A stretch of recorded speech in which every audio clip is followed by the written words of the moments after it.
na mene team ni na wa ha sei na me ka wo se G money and also ya se de ejetua to e de bro G money wonim se we send sika we beto airtime we tua bills and now so we receive sika bia no say the be convenient na wo ho ato we timi de ho ato so ehun se wakoma da wo yam no G money the obeya ne so we dial star 488 hash and I be download the G money app no or Play Store and also App Store na just say unsa aka app no then you can do everything you want to do G money and also ya say de ejetua to e de bro Ebusa yamfa drink akra na kwadwo kan sembi se okwa jama disability for no ana se womo nipadua na kwa ne baabi atochima kakra no kan no ye from disabled and ye kano physically challenged but won say ye mrar ye nhihye no krampo entimi nsesa dino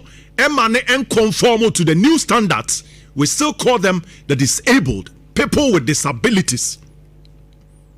Now, maybe something me say, why ni obi a friend disabled? Who is a person with disabilities? And now me fro car. Now me tina car no mami bi dimechi. Okutapoma. Se be mami be fro. Se be fro car no eni akọ. Me ya no the pomana sim wantimi se mate so ni mu na chese mate no de nam ne ho saa afei ebi echika no tuja ma me no na me tika nim na me ra ho me yesenka me ba me si na driver na tu na me ra ho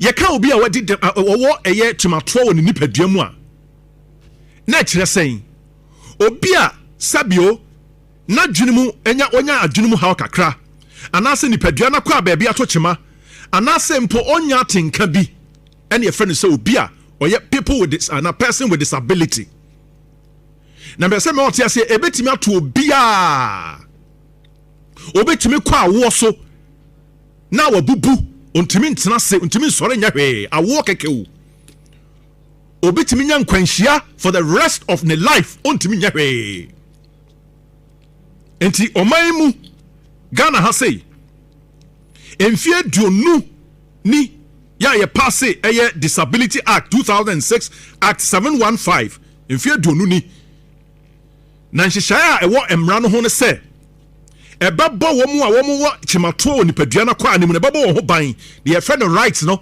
ebe uphold omo rights enti emra no hyehyɛ se enka enfie du achi after the passage of the law year 2006 nensenka up to 2016 no nanka public building bia aban dan bia say school say whatever public building nanka was say accessible to people with disabilities was say omunya de obi a sebi ni nipadua no say ne nan say ne de hemfa obetimi afro dan no anaso obetimi awura dan ne mu enso ne and Shemu abeto just as at 2025, say only 14% of public facilities as at last year. Ghana Statistical Service reported about that say only 14% of public buildings, public facilities, and omu ye retrofitting. Nes afei no omu ye nsiesie. Say beya omo a building and a facility no aye accessible to people with disabilities. 8% access to toilet and I say accessible toilet. It is will be when you chimato ni nipadua mu say ne nan ya ontimi nkoto ye wo janaya obetimi atena so feel convenient. Only 8% of public facilities and also ADNB. None of the transport system and the what sa public and I say disability friendly access. None of our public transport systems, none of them, and they will be. Now, many are brace asem who say, obia ye capable, obia ye potential disabled person, and now say, obia betimi nya chimato ni peduamu. Obia betimi nya chimato ni peduamu. Me na obia na emom say any pay, bibia timisi. Bra Facebook. Na yentie omanpanin dada John Ajekum Kufo na sembi okaye and it sends shivers down my spirit, my spine. It's say me ti papa yes semno. Now was say gume. I was say gume. Hey, ti omampani that John Ajekum Kufuor. Na samo kaye. Yen tie kakra. Bra, na beti omampani John Ajekum Kufuor na samo kaye. Bra beti. When it was just 10 years ago that I will today be here in a wheelchair, perhaps he would have been disputed and damned as a false prophet. But his prophecy is the reality today. I'm in a wheelchair. I cannot walk, and I need about 4, 5, 6 hefty men to be pushing me around like a baby. Eti where your mampeni Jada John Ajekum Kufuor na ra ho semwa odi tudwa.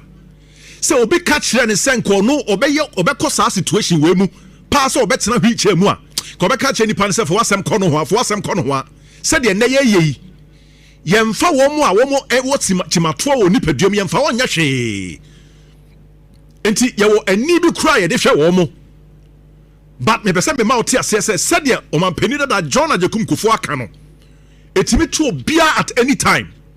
Enu nti na o man no e won hyehyeye a wo se wo ye na yetimi edisi enema gu akwam se de be ya eto wo a eto me no mienu a ye betimi enya ye ho twetwa bre. Enu nti na sa mbra no pass no asa 2006 enso ne fadum na he public buildings abronsa yesisis wo ebi o lift cramponim nipa no se odid sabi wo chimato bi oni paduamu a obeda no afro kampo ene nei wo fro a na driver kra bu afu no agya wo ho no okọ enti bisa ho se senka ye wo a amayim panimfo say ye mo bia see that you are all potential people with disabilities. Said your man penny that John Ajekum Kufuor kan ye says will be catching say in 10 years time or best of us our faith and you know you are all potentials. And so basically people with disability act no dia ye ne say e boa he say obia wonya chimatoɔ bra Facebook na be he wonya chimatoɔ ne nipadua mu obenya opportunity say obekɔ school say e be fa na adwuma ontimi nsi ne kwan onfa saa ne physical appearance no ensi ne kwan eno nti omayi mu enema ekoso no e be sere mpanimfo omampanin ene na pamfo any all the other agencies say monhwe na mofa ne ma ngu akwan mu na key amongst interventions are the people with disability no tie nie adia abino ede so people with disability are saying omampanin John Dramani Mahama bae or say one I did them one wo chimato no obehwe won school free our tertiary level. Kudos to you, Mr. President.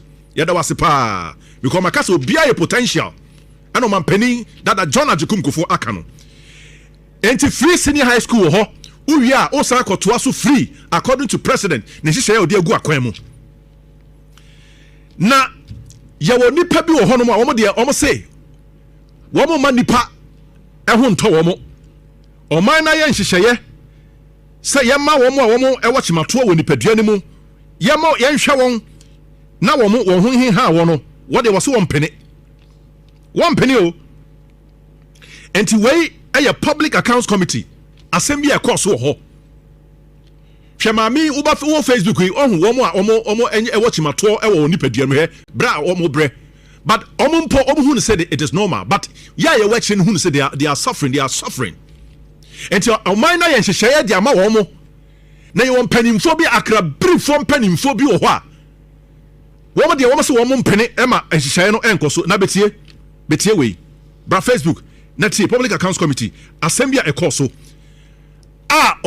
just say who do you know what to say ubisa ho say enti ye krampo no what is wrong with us? What is wrong with us? How much money have you received for people living with disability?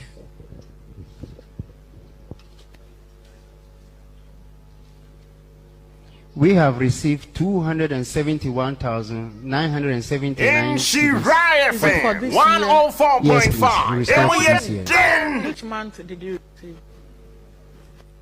Which month did you receive? We are in June. When did you receive that money? Have you disbursed it? The fund management committee met 3 days ago and have done the shortlisting and on the verge of doing the procurement for the disbursement. So the 200 and over is sitting in your account? No, part of it have been disbursed for other disability-related activities, which is school fees for the PWD, and we've also... At which level are you paying school fees? FM, people living with disability are not paying school fees, especially at the tertiary level. President Mahama promised that one, and they are paying. At the SHS. And when you come down, no, there is free SHS. There is free SHS. So at what level are you paying school for people living with disability?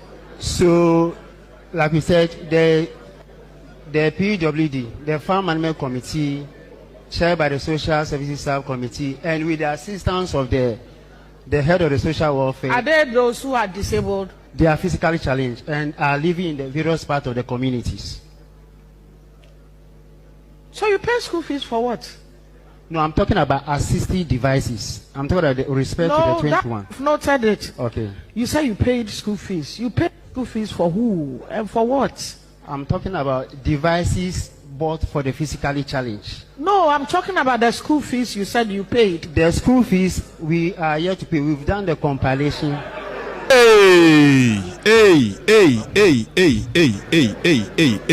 Mister, you have paid the school fees, but pay say Oma school fees. Disability fund no. Woma yibi de tia, woma to chimano. Woma yibi de tia school fees. Yeah, besides school fees, no, at what level? Because penning ama tertiary for disabled and also people with physically you can say physically challenged, no. Wama tertiary free, and a free senior high school so ho. Enti mutia school fees bang na what the boy doom near dying. So penny for ye de ja womo. Now the president should ensure Saudi we say on for Nancy form. Now one chimpany phobia so because one more man in says form, one more man penny says form. Man penny good ideas. On mine one she share papa. Now some penny phobia or what you say, one ya crab brief for one more man penny and as a minor and she share no and cost the ose crow. And now listen to the akoso. Share him guasses sama ekoso. What ya? Utia ma hwan ya o say afeni e betua. What the car say what ya? Et utia ma hwan. Hwe, ewiase wo hu. Se wo pre japade bebre a. Wo beja ho akọ. Wo pre japade bebre wo beja ho akọ. Ma men kan kira wo. Eni ntu se wo bi japade anase ade a wo se odi mo obi wo se wo mfa ma no. Na wo pre hu bobobo no wo beja ho akọ. One day you will leave it behind. Bra Facebook na be hwa de bi a ekoso be hwa de bi bra be he betie na be he na ye fan kasem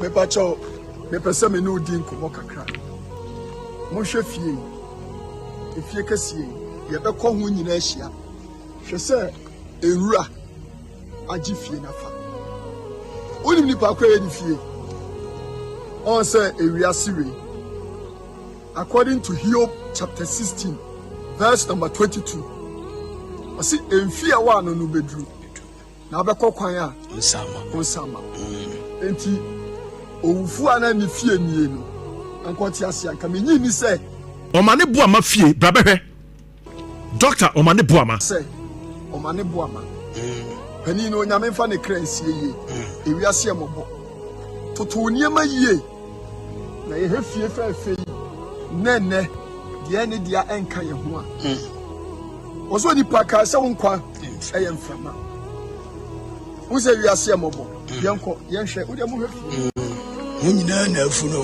fie no nyina na afu inside kra ba bi be hwe fie pa waja hokọ ye video we dia ma ye atiasefo na onipa bia ono so wonam kwa bi so a enye no wiase we wiase kan kra abusia bra Facebook na be he Dr. Mane Boama fie aye kan hasen. I'm not saying that Dr. Mane Boama efa obisika nemo me de ka we a kire wo se yese emframa de huhu pade a wonya ɛno nti sɛ wobɛbu obi kwasia into osre na woman boys ne to ne bo antentam no tu moto. In fact the moto number no 821 me the software bi yi ni moto number no tio and or call field also catch a fiscal plan. In fact the pictures in your phone so there's some police when they train then a police officer we are officer of the law. One, what constructing illegal structure. Two, a high sebe asawofo. And on your police was your chief inspector. Serious. You see, it tells you about the moral decadence. Yes. The society, no, near man, you be the nyiska. I link it to number 2, no. Abutre cancer. Okay. Police officer kade teko kwankra na ye ko watu mutu. You should video na 3 minutes e bro mo to mo na from the 2 minutes 45 30 seconds e ko no mutu no. Police officer. Oh, military no ba ko soldier ni ba ko ne pride. Okay. Ana task force for ni bienu. Asate no aye ko no mo ye. Okay, me hospital. Okay. Na Zuba say do be ko bio no. Be bom sem. Bom e be the Pentecost for any praise and worship. Now let me link it to a good trick that 8 million scandal. Unim say fear here. E bia say tam na wonye kukurantu. Na me ka kire mo say ye wonyema bebre ye wo the tradition of 1960 or so. Ye wo be for the mutual legal assistance MLL. Ye wade bia ye ma me aslewusu akufu me refi this such as escape be e kosan wo Budapest. Ye wo instrument bebre aga na sensan e hye say so obi de ya be fu internet di boni bia. One year signature to country you are enjoined. You can't say you hye say wo chesa information no and intelligence. It Ghana you never be brave to me see. And now I'm educating for YouTube the critical analysis channel say say compare Kanufrata and Abutreka no. Two different matters. That's right.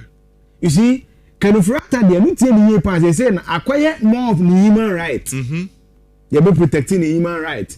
They are attorney general America. What's my country chef from your castle the evidence. The last press conference attorney general and then the last time we had a TV interview no. Now you join us on the Samson Ladia and your news file. Or can say be or say Kanufrata lawyers and friend then okay. For the kaya. Or say Kanufrata lawyers on friend no. The first issue they raise whether Kanufrata will be treated fairly. That's right. Yeah. So all the issues so far has been about him, and one of the ways a man could feel political asylum, human right, can be trained and go right. I tell you. And I had not been to a point Chibinia there were better. Someone a benny pakrom human rights and some. Okay, sabi patents and Momuka no Moka. Why do so many need a BBC buyer? And once I met to 1 year to when it comes to human rights and it's Adiana, a strong. Right. I put Adiano. In fact, yesterday, okay, FM. Mitsi, you're a Canadian Japan, lawyer Ralph, what's your practice or US that? Even when a Brantia or near case of US, no come. And he made a very fantastic analysis. Near so far heavy I catch no. I preliminary as a World Cup na airborne na Ghana abubino.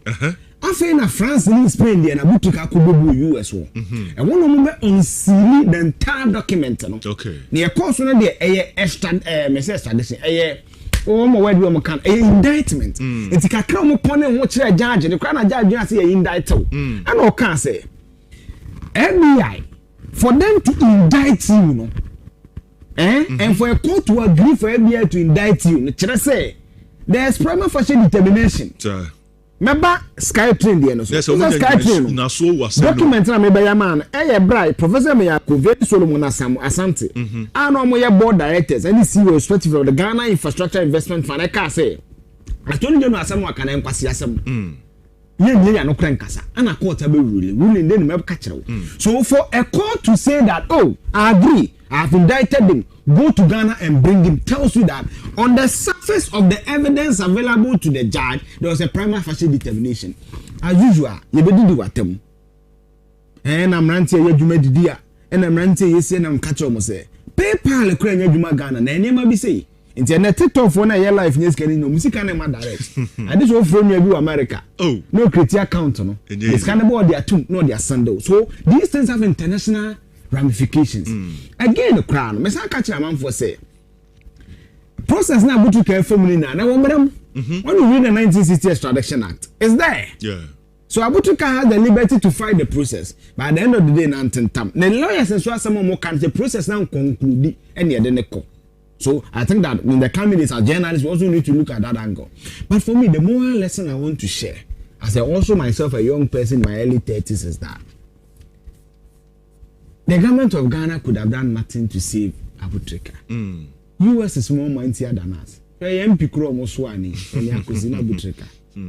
So when it comes to law, and chewa, obey bemrani so more. Into your best. Samrani so more, show ye. Right. Hey, Pisca. Missing and a quampaso. Me Soriano pa 4:30. My dress area no pa. Critical analysis in me tram you me trabaco. And son of my ba. The bama by had the 8 hours to log in sessa. By 1-2 day now pe baby duty afa. That's right. That is legitimate ways to make money. Yes. And what will be on social media and boys here link in my link for the NSA. Oh, video no boys and WhatsApp. Francis pass up video. Obu social misfit. Yet me for me be. In fact, me be kuma say came a decongestion 12 years in. And when you catch them say me be asafo. Tank be koto me je bi to gata ni. We dead bodies. We kuma busu akra je say bi mo baby kra. The process of life to make it and everything. Yes. They are legitimate means to make money. It's true. In fact, I think we should be really tell me because about then you can say NBC about to be more. Okay, omo bibi ya. MP no. Yet me try around for can say FBI phone. Nza butuka case we read the indictment up to 20 years. I say I could be the dada do. Nso no na so kwa pledge to betua $4 million here they will see at the center. O say na be boa no. Wasam no mo to so no. Asa na be ba wo no. You will be able to wo no o me gu achi na mo awu ani ko yi ba ko na mienu bi ma ne ente so ma wo. O mo bibia. O say ha kra na afa na victims no. Victims na o mo ye report no. Afa no mo testimonies no mo bibia na be ba public o. It's asam no ne yati so far na ye kakra bi. Tete ho. Now again, the use of social media. Men support one, but many. And the ones we use social media. And them say we will be. And then mad to me about social media. 7 no more about the jack. You say we be TikTok live. Yes. Na man for more muska. Then an Eric cratching me. Also could pay back could be so. Oh sir. I'm a producer. Say the Francis producer and your papa Eric is on the man you also there. I life. So not say you about the beyond MPP and this in politics. I think they say I can call. Because it's uncle next 15-10 years take leadership position. What will be their morals? Yeah. And it will my more we don't ask the source of wealth.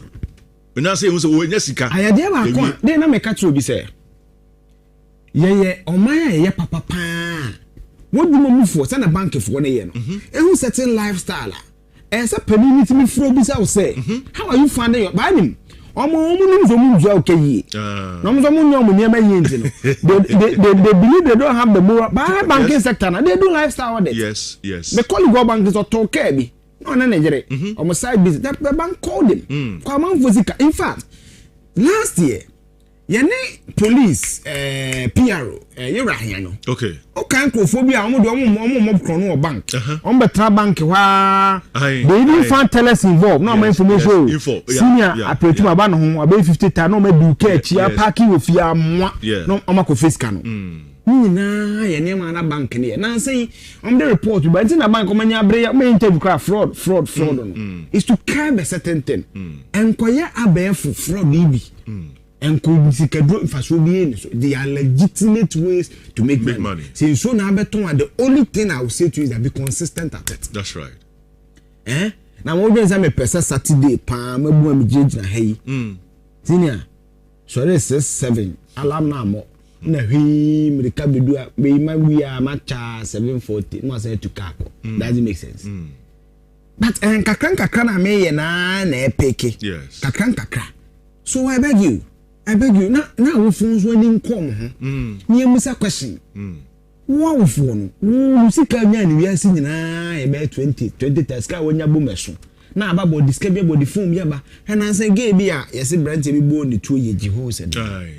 Ne na ba ko fia ne na ba se ne ban so akran so be to phone. Akran wo fia adwuma ye de to phone.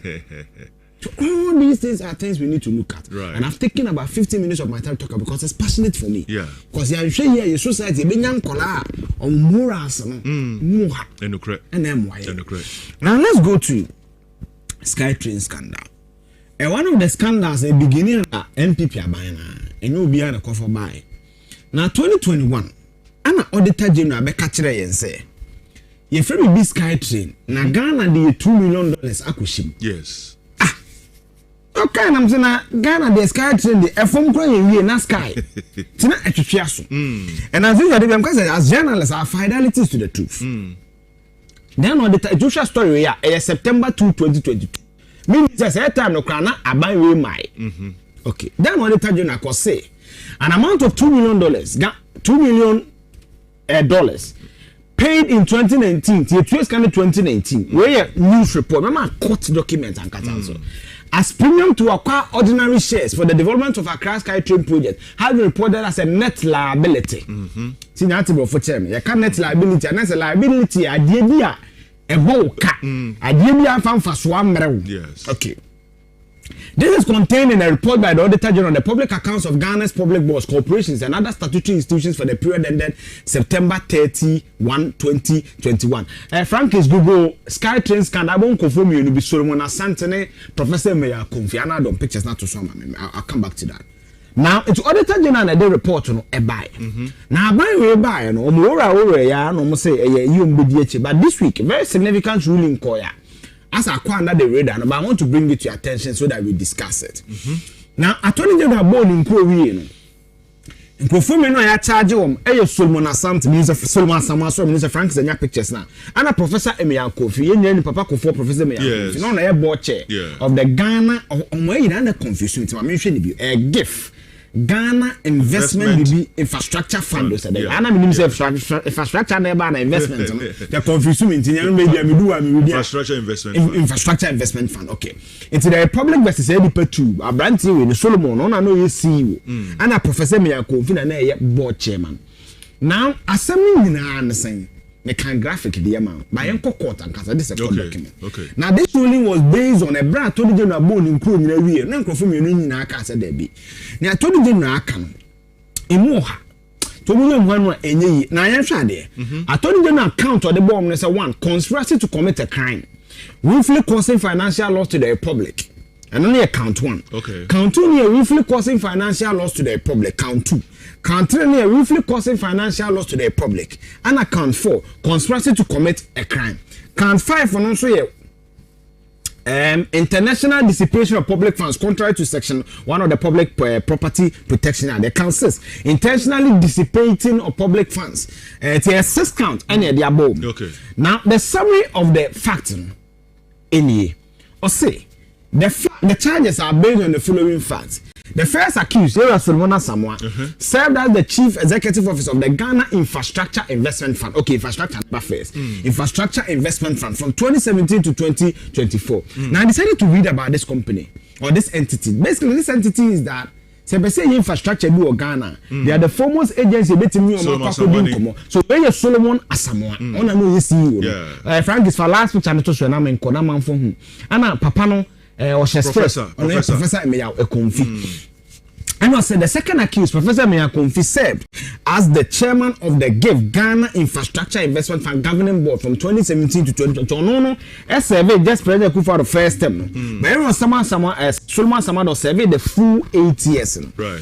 Now, I say sometime in 2018, the former Minister of Railway Development initiated a program to promote and facilitate commercially viable mass urban transport infrastructure projects in the country. Subsequently, in November 2018, the Ministry of Railway Development signed an MOU with Africa Investor Holding Limited, a South African company, and Ghana Infrastructure Investment Fund to build an urban rail transport system in Accra known as Accra SkyTrain. You say traffic wa cry say be say railway na no get me nipa kontem ban but na la pass road no go so we use o mu ba bi o mi rain but say dey fe wiem So SkyTrain na won free ba. Na kuma so crash master document na ebi ma our time until let's just go to the court document. Or say the Accra SkyTrain project was to be constructed on a design, build, finance and operate business. A company in the designing. Yeah. Company in the basic. On the back of Pisi Kadiaba. No more pretty. Okay. So when now the head and a Ghana here be Sika Kushim. Because it's a DBFO project. Yes. Design, build, finance and operate. Yes. Can't pay me the Sika Bishop. I told you actually must say under the MOU of the understanding. Under the MOU, GIF was to serve as the anchor equity investor and the local project development partner. Yeka equity. There's a company in the Jumano. Who know Kakra will be cushion. Yes. Send you a company in the year to check home for Swa. And one. It was agreed that GIF would conduct due diligence and prepare a bankable feasibility studies for the project. It's nice a Ghana side and the better say feasibility studies are. You don't say to two quarter assassin. You can't so feasibility studies assassin here the dances will be assassin here kwan. Be about the person be and professor and tia. Perform a town fan. Jehovah Witness as well do have pork beto. So any feasibility studies. Yes. Feasibility studies. And I know about young Connie, I recommend that as in the middle. About when the near chi, why the chi, why the book, and the chi met me, okay, the spec, and only feasibility studies. You know about your training to cause in man, or do me, not a for no feasibility studies. That's right. Human feasibility studies. Really human feasibility studies. Thank you. But we technical feasibility studies. Now, I say, subsequently, a shareholders agreement dated the 9th of January 2019 was entered into between the African Investors Holding Limited, the Seychelles Company, and GIF. Under the agreement, African Investors Holding Limited was to transfer 10% of its shares in AI SkyTrain Consortium Holdings, a Mauritius company, to GIF. So, 10% no more transfer, no okay, she says $2 million. Okay. On the 4th of February 2019, SkyTrain Consortium holders requested payment of $2 million as a consideration for the shares. But as a shares I got to a company only $2 million. On the 25th February 2019, the first and second accused were jointly instructed the United Bank of Africa (UBA) to transfer the sum from GIF's account to Africa Investor Holdings Limited, a shares company in Mauritius. The payment was duly made. In February, and you $2 million to come our company. At the instruction of Yura Solomon Samoa and the board chair. How were they involved in the deal? Anyway, the prosecution contends that the GIF's internal investment policy require prior assessment and recommendation by the investment committee, followed by the governing board approval before any investment could be made. Investigations revealed that no such due diligence procedures were followed and that no board approval was obtained for either the share acquisition or the payment. So I must say, okay, GIFA, answer any back BPM so mine. Investment committee no give the transfer so no approval. We are not called board. Investigators say call give caution and crack them. Sanya money na anko so. It is say a quarter shares no. Esa shares require paper this calculation. Agreement in the again Sunday say $2 million any approval bia will give from crack them. Almost say Yura Solomon and someone say no kind. The first accused person claimed in his caution statement during the police investigation that he obtained board approval. This was refuted by each of the other board members of the governing board of the respective statement. No board minutes or company records supported this claim. The second accused person stated that he signed a transfer instruction on the recommendation of the first accused. None of the accused persons have been able to account for the $2 million. It was say, I'm going to say, you're someone say, oh, me more than a car minute ni be hour. That's right. The problem being no. I don't know call J minute no call friend board members. Yes, someone na mama akwan ma also there will be am approve. Minute be a claim until any meeting be asa. And them say mo ko say $2 million no so way. Because from 2021, no dey tell you na agboma say, we ma account for Saturday. And we say, oh, me dem me board chair. So no one someone e be catch them Saturday no. E be yi. Ti en sign na me sign this kind of call. Right. Attorney General any case in the area any bibia no say then you man it's a court a ruling on the matter. Now and me reading the court says something here in the conclusion statement in the also. So let me just give you what the court said on the matter because submission of no case won't be to submission of no case okay. Yes. Now court in the case say obe answer. And no and I mean this full document. Now this is what the court said in the matter. Just a second, it will come.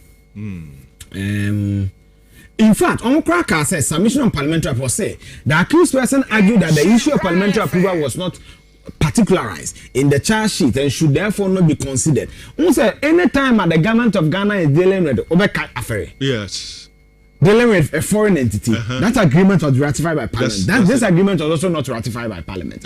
It's my friend too. Now let's go to the conclusion from the court. Or say, the court has carefully considered the evidence. In a mess keeping in I say, Omaka fact, no, Attorney General evidence, and performing defense, na court and Rebecca Sawat. The court and the judge and the castle say. The court has carefully considered the evidence that these were the prosecution.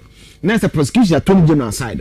At this stage, the court is not required to determine the guilt or innocence of the accused person. Say, how you dread it? Nyame na maybe chese what before na room for how you know. Make chese what before and what before that. But say see you. Or say, the question is whether the prosecution has adduced sufficient evidence to establish a prima facie on each of the counts charged. The count 6 now, my boy, you know, willfully causing financial loss to the state, conspiracy, no. They say, baby, it's ready, and you're from what and a baby bro for. But I mean, the say, evidence Attorney General there to a new court. Witnesses are after including board members and no more board so including documents that mean to acquire one and I mean just say some blue kasa and I need some kasa and as a submission of no case no more case in to because I told you that some mechanism and so be any some be man kasa. Okay. And I say the court finds that the prosecution has adduced evidence on all the essential elements of offenses charged. Wankasam. Yes. Oh. It was say Attorney General come on our body no. Or each of the inside your case will be a conspiracy. There are ingredients that constitute conspiracy. Your case why a financial loss to the state.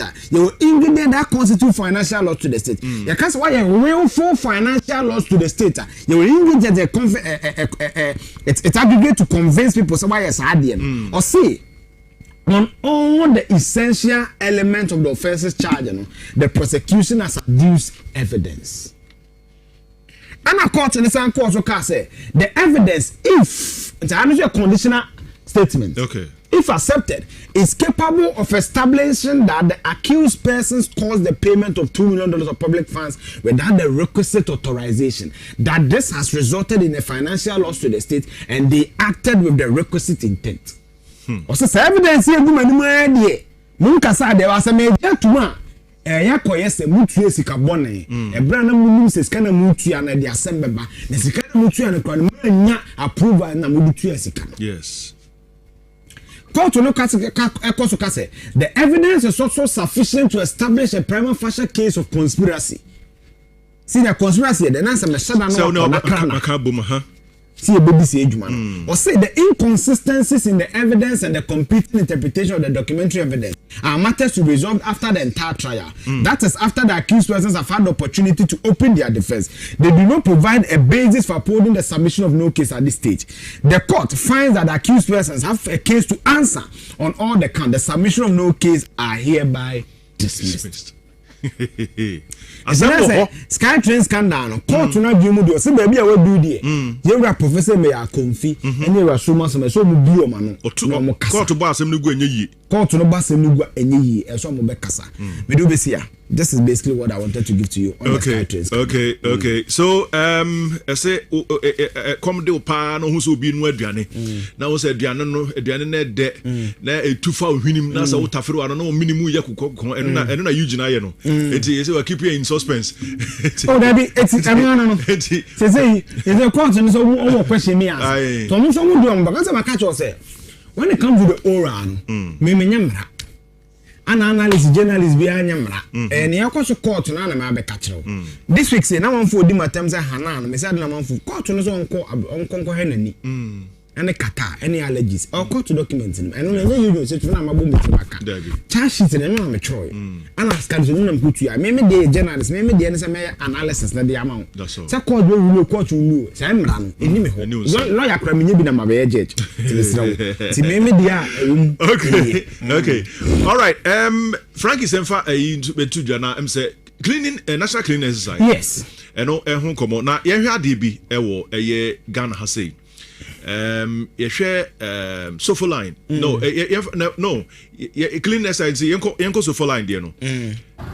You know when I drive so when I'm quite one. Oh my dear enwura yi. Yeah, what quite when. Yeah. So I'm penny say yen clean o man ni mu a.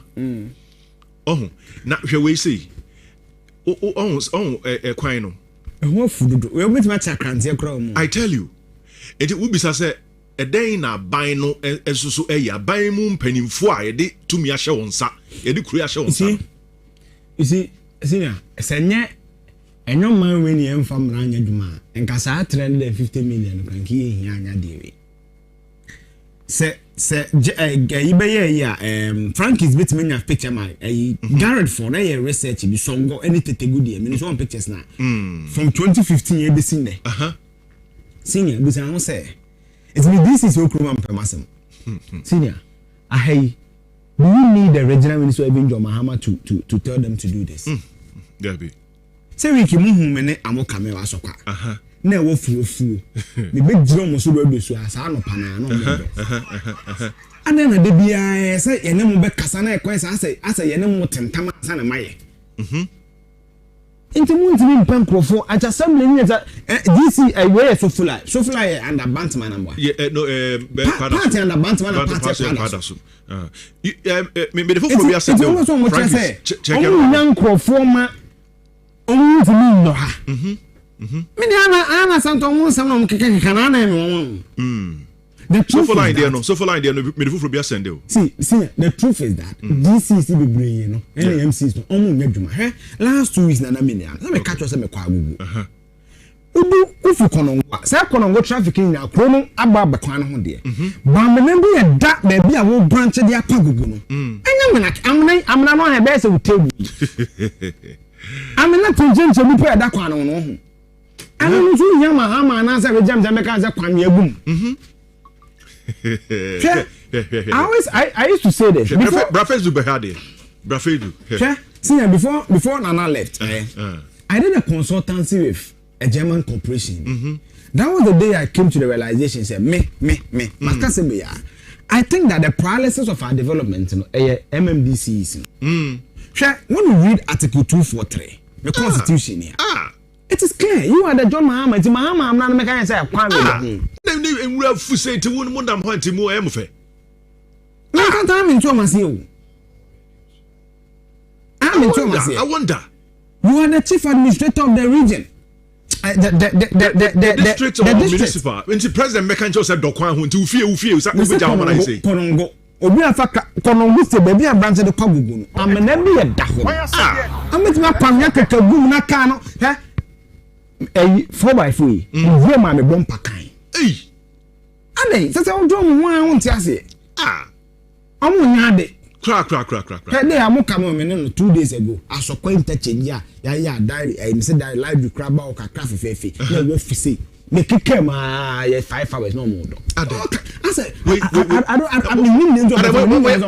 nkwala eti clean ya cause ye clean credit say no one pictures if you crab na ye clean no better ni mawie na gu ho ana asesa dia gu nchen sei unu ze kumase asu speak ye landfill site no I am for 6 years yes since papa ya okonya asem we na friend say esibe time it was am say ye clean no landfill you see and I want nya one for them say oh we akwala na de na akasa sa we house no am ka se abodama ebi ni tie ye kura amanfo ye fi landfill ye baby e de ball anigu ayama for 6 years ni it is senior then na so ye anya foforo na ese ye pe sir 6 years landfill na ayama it be answer born na boys ya bobo e tira bobo ya for no said ya o fa ni fia o hwa no bi atwa no ja kakrebuo na ko ja kakrebuo no o konya na esa leadership you will say twa maduma no easy hade he street lights ni kwa nya adwuma he e say nwura nyina na fufu street light ho ana fans saa no mo digi ono abo saa na fans saa ba ko e wasukwa yi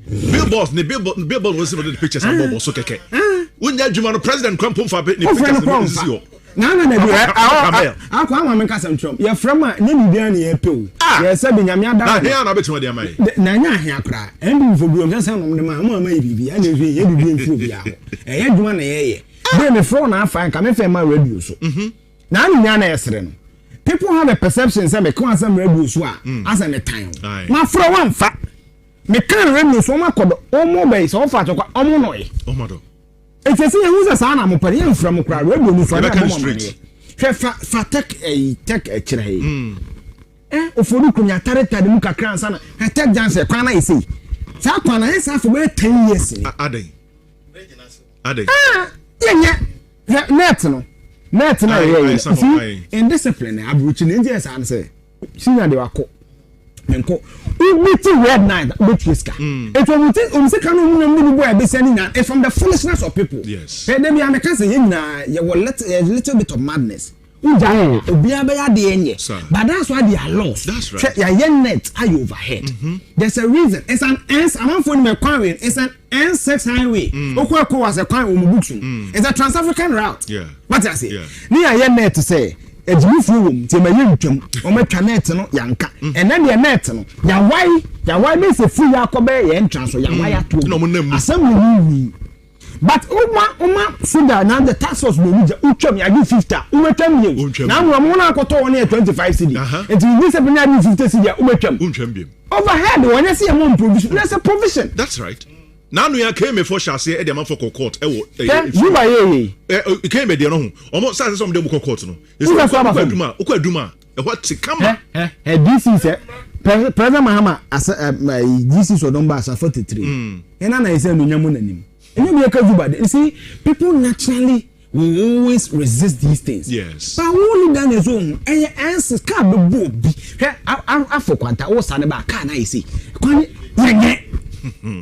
Me say na do one ntia so nya say Mahama na Akufo ado o kan no mo bofu ya ma wusika o mo common fa no one na betra akeka te the common fa no so eba ya tum this time try the ban eba amu na djuma bola ya yi bola wa ye ejeguwa anopa mi be unse so na egugu nti na etugum na etugum cause 90 eno ade o ma praja mama kwa meet me a waste of time yes bielu fa so bielu ade o mo koye no ha urunentia ade na praja mama ye it was good though. Battlefield as a military for them can love FM military for near cover so munko budan o de se wa ha so ma be catch say down here 10,000 by next year some say no mabu so o see one create problem na me ba be analysis na be blame me just do will it military for no call field no enemy stand up no am call no say edan ya wo illegal structures na the me ba say me kaya Frankie Checkman o say I think 10,850 was 51 yeah another mean and then 11 July 11 July 2027 so say sign na yebu uni ama namu papa bi o say ablekun o baabi no ne o ka say yi MC na de say wa mo mabuda mi a waterway so ba 1 month later di pen say accident yes che asafu bi hey unu say na unu expose ba ko san ba wala befam ye ne dia shawo story ne ba yo police din no rent ma shawo for okay omo meters for light ye busa bena jeni mbo achi me na mto na David Akwete ye interview onya asa nya ade bi say yeah we see meters no panu ahu de legal meters wow ti why na de ko bobo exactly it busa hu say omo see illegal structures no so no then no munya Ghana water at a point you be city engineer you say at a point you be city engineer say structures no then no ya fan o say his hands are tied ya say ni say gunachi na ni akoko ontimi nya wo hwe akwa me say kwa senior we bet me na kudu akwa lake akwa galam say dey na ye kam dabi na see me on me salo de la me prefer we free ho ana me pelu nyam free ho ba yan kana kra wo menye kukudu say ukole ka kwa galam say unu no bia untimi exactly so no say people have the bonus to build the waterways no they are apapaya na de ba ya na the go for so antia so mu yi ne magu dan no kan say na nya national security ni bia ai wanka ai ke miribi so nita eyina say so fu na nta china no mi si dan ho samura fia regional minister ya na ye prompt no on to stop e no bitimi ko si dan si interchange say no come here money permit it's the issue is that the more president mama here na because only lodi na mo cadle ama yen say Francis say mama should have cadle lodi na instead of going to super cry o waste of time because in telephone na be so so ama na me no be na chin because papa mu na aso Insuo ne ba, is it the my heart just can't contain hypocrisy. Ana do the soon buy no. Na bia mama ne gaman che koy. Yeah. Insuo ne to, I think Monday here by 2 weeks. Meboa. It's 2 weeks. And the tree e feel be good baby. And no am ha ma ko ne feeling go. You go. It's then it need the president to come. More train say be declare day be. Okay, sir, the first one there toy no. Am I prelims no. Inside no am I 1 week in time and kese to you say. So 1 week in then it's because me need to me dey abom say am mo kwan week na critical analysis no. You to me abom come about expressway. Obi anu dem enfema military for 13 weeks. And I 13. Oma clear almost 90 kilometers. They do come a contractor for ya. Kukwasa. Eti o jama. Me say military papa identification my omo mom kwan mom nye. Cause e beka omo nkrofo da omo mprafo ne omo maame nom ne omo constituent ye be na politics. So ye jan ye guogu we ko ebu guade say jewura na guo. E ne ye sesa. Bu say bola na de kwan. Okay. Well, issue. Aha Insura 104.5 Eugene Hamilton in Kano Mepacho and NPP constituency elections no cost so if you say ne enti yebedin komo kai say there are some issues about the elections injunctions I would listen ba and mamen kakra you see we metie asokre mampon former MC area Kennedy kankam minimbo ni MPP for bi dia ye no but you see I always say so be can assembly anya oda. Let me tell you, Jimbo, the same thing. You see, any would didn't answer me do at them. Okay. But he said something very important. The moment we yin party in the businessman for the person in the first place. So no day, next more you understand or your party constituency chairman. Okay. Next more you understand or your party communication officer. And Upoma say, "Untimi to ko mani pa 30." Oh, you talk about your chairman. Sankrofon. We no can word be susceptibility. Yeah. Which my Sankrofon. Yes, only media. The because why I'm very young. But I've had the benefit of older friends. One of the things a man you should never be in condition to be a whisker. Yes, a man who drink style. We pass a beje kakra. We confront chairman pa beje kakra. No we didn't say. And the MPP, only in your cause Ashanti region. When it comes to parliamentary elections, when it comes to party cohesion, they should elect men who will be able to add to the party. Yeah. That's all that I was saying. Great. Another pay Raphael Safo Patrick, Shanti Regional MPP organizer, or Hase Sanso, and Professor Johannes Disu Arthur, senior NDC communication team members, will be joining us.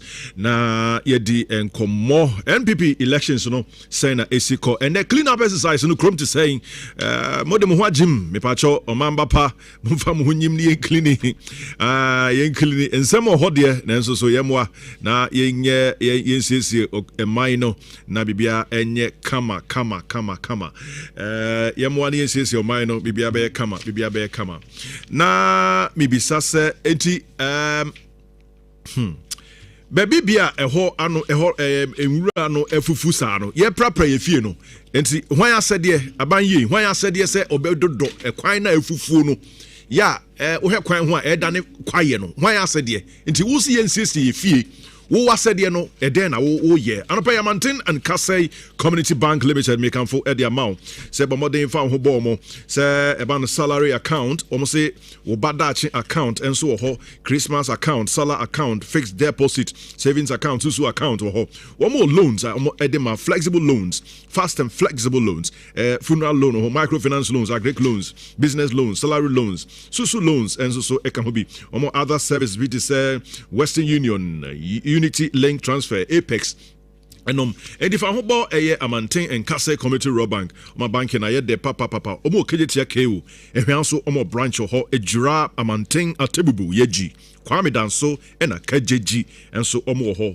obetimi our sap omo e was 0501 290952 0501 290952 now we dey come Ralph has say Ralph Kwabena. Na say as where he to do. As where he to do. Kwabena na mini abrantie. Ma me ma akwa abampo. Kwabena nya akwa abasem. Kwabena ya mine say. Kwabena ya mine say. and Chappies, I said yes, same more. Remember now Eugene Kasa, and I think I love the passion of Eugene de Kasa on issues affecting Ghana. Sometimes over kind of day, but also far as because you hear Eugene mo type nom the passion Kasa Kwabena. Mummy, you know, I think you're doing so well. Kwabena, Yen Shasi. Yen Shasi. Yanko, aye. Already coming say Yen Shasi free sanitation day. Yes. Maybe you know, I think I'm boring. I'm boring. You are boiling. I'm boring. You are boiling.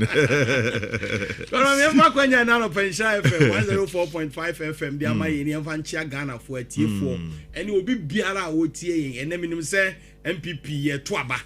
I think it's a second topic. I imagine us when you can see in Crunches system. Ede ama ye party phone nyina na masere say party adwuma na ye internal elections in as much as say the besie bia no memfa adwena ye wo ma ye party no mfa nya say election na mesan I will see a party for elections ni nyina good luck obi a potential winner yes ye nyina intimi lead party at a point in time nipa kuobi na so mu di party na nim nipa bi nso support na boa that's right we cannot all be political party executives at the same time it is enya sa antiase na ye de akoma pa adwempa ne odo ene be ye ene me be ma se wiem ayekusu kakra minim say a party for ni be to o ma ba no wo adopay inti they said a Rafa Kano wiem be sa throughout the day and then we an shada mobia sa so no be gugu intermittently ho na e be tumi atoto ba bi kakra kra inti yen hye nso upia fa na party for no omo to no Kumaka boy filling station park there yes me cry for yes eti me mo nyina me che o nyina Kwabena me on sanitation day ye my Ghana we no yadum bemben so bi asede na Eugene Kano mo me yanka no kre yanka no kre ne yanka no kra nkyere ye ho a o man no ebe sei ebe boy ye tiri so ye man no sei ye man no ko na chi ye man no we need to sit down say empanifo a yakosala ya to abama wo mo no etena se no mo dwene wo man ne ho na omo dwene no mo den hyehyɛ patu dwa ne yɛde bɔ Ghana we ho ban komna se anya ne saa Ampratwum ye be say o man ne say o man ne ko na chi Mampanyi John Mahama with all humility excellency o man Ghana say under your leadership o man ne ko na chi e dey na akofa national sanitation day aba. The first time ensu yire enya first time on mine bi ana nipa kuo bi ensu yire di afa nipa me matena kurase afo no southeast ensu tem asu adem ankra so adujama pokua sisi enchem ye tie kurase no ye mpote hombo na ensu yire fa yen ene ye kwa afuo mi ye nyine no ensu yire okay ensu yire ye betena Kumasi tafo pankro no ye mpote nsuo yiri bo anwene pankro no yes ensuo yiri oda FM ensuo yiri ye nkwala na ne yenyini no but ensuo na yenyini no yenye suban a nipa ye te oman ni mu no de ye our actions and inactions ama afedi ye man ne say konachi e de na ye ntia ye sa enura mampanyini Ghana mampanyini ene Ghana aban declare say National Sanitation Day yempia abonte yenya nyuma bibia ye bia no ne yemko siesie abonte ne prepare abonte e de na akofa saa decision we aba Kwabena makasa asem we say nsuire nya first time nsuire be yiri o Ghana enie nemum anytime NDC aban we baba Ghana konwa so nsuire no eboro so I am telling you the effect nsuire de bre Ghana no I am too much.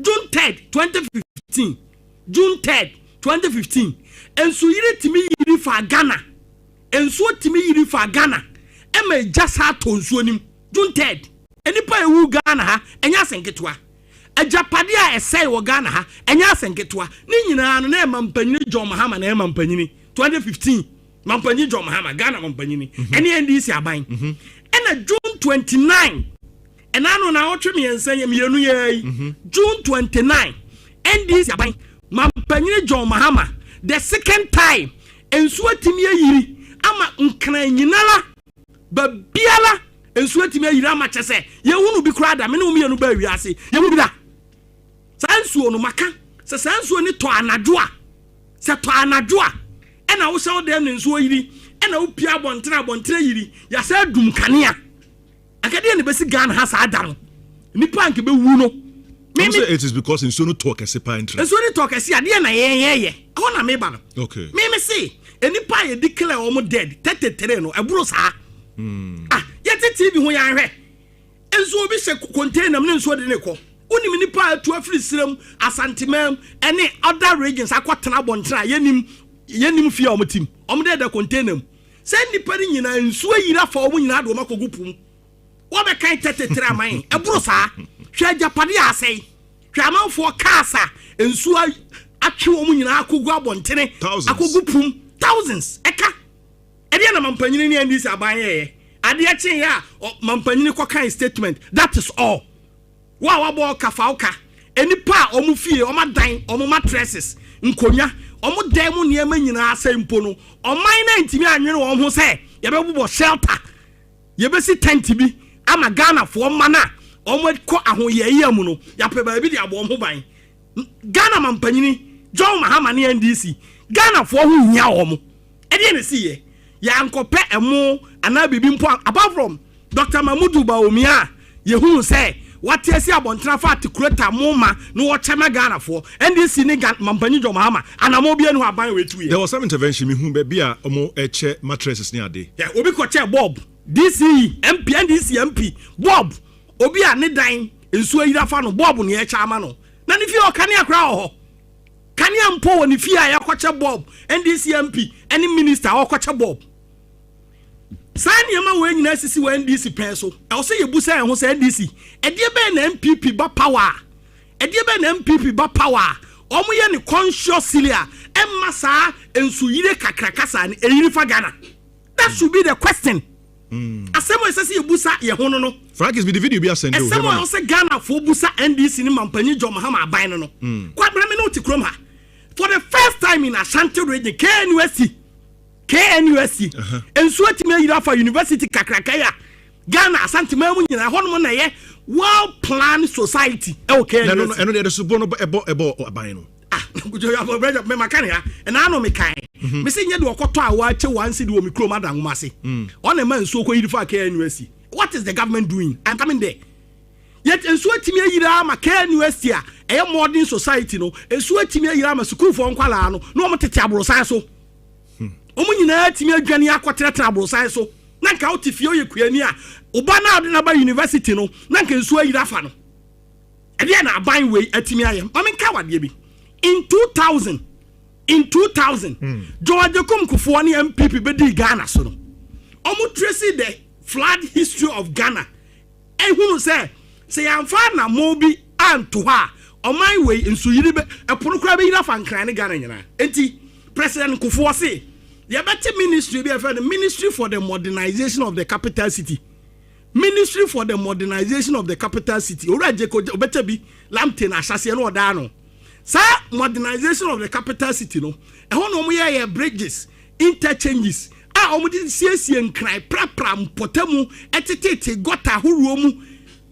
From 2000 ba no. Na wo sa nsu yire ni bie no. So in 2007 President Kufo who say ye sustaining niema nkran ne Ghana nyina ye clean no e na okofa Zoom Lion buy e na oni Zoom Lion trase e ka bom e ye nhese ye hu se esese ye nya dwuma ko bi a sa efie egu abontene nyina no ye be prapra ne ye be boa no na emma Ghana entimi enya fin efise ye hu se efin na katakata ye gotam ne ye mpotam no ene ye montene so no eno na yiria na akotwoku ye ngates na afedie ensu yiraba for 19 good years emfie dunkuno 19 good years and Zoom Lion for na prepare important ye gatam esese nwura edikogu ball aso de mayentino for 19 years MPP ba mu from 2000 ayesaba 2016 unhunu saa ensu yire ni bion na mum say NDC for ba power na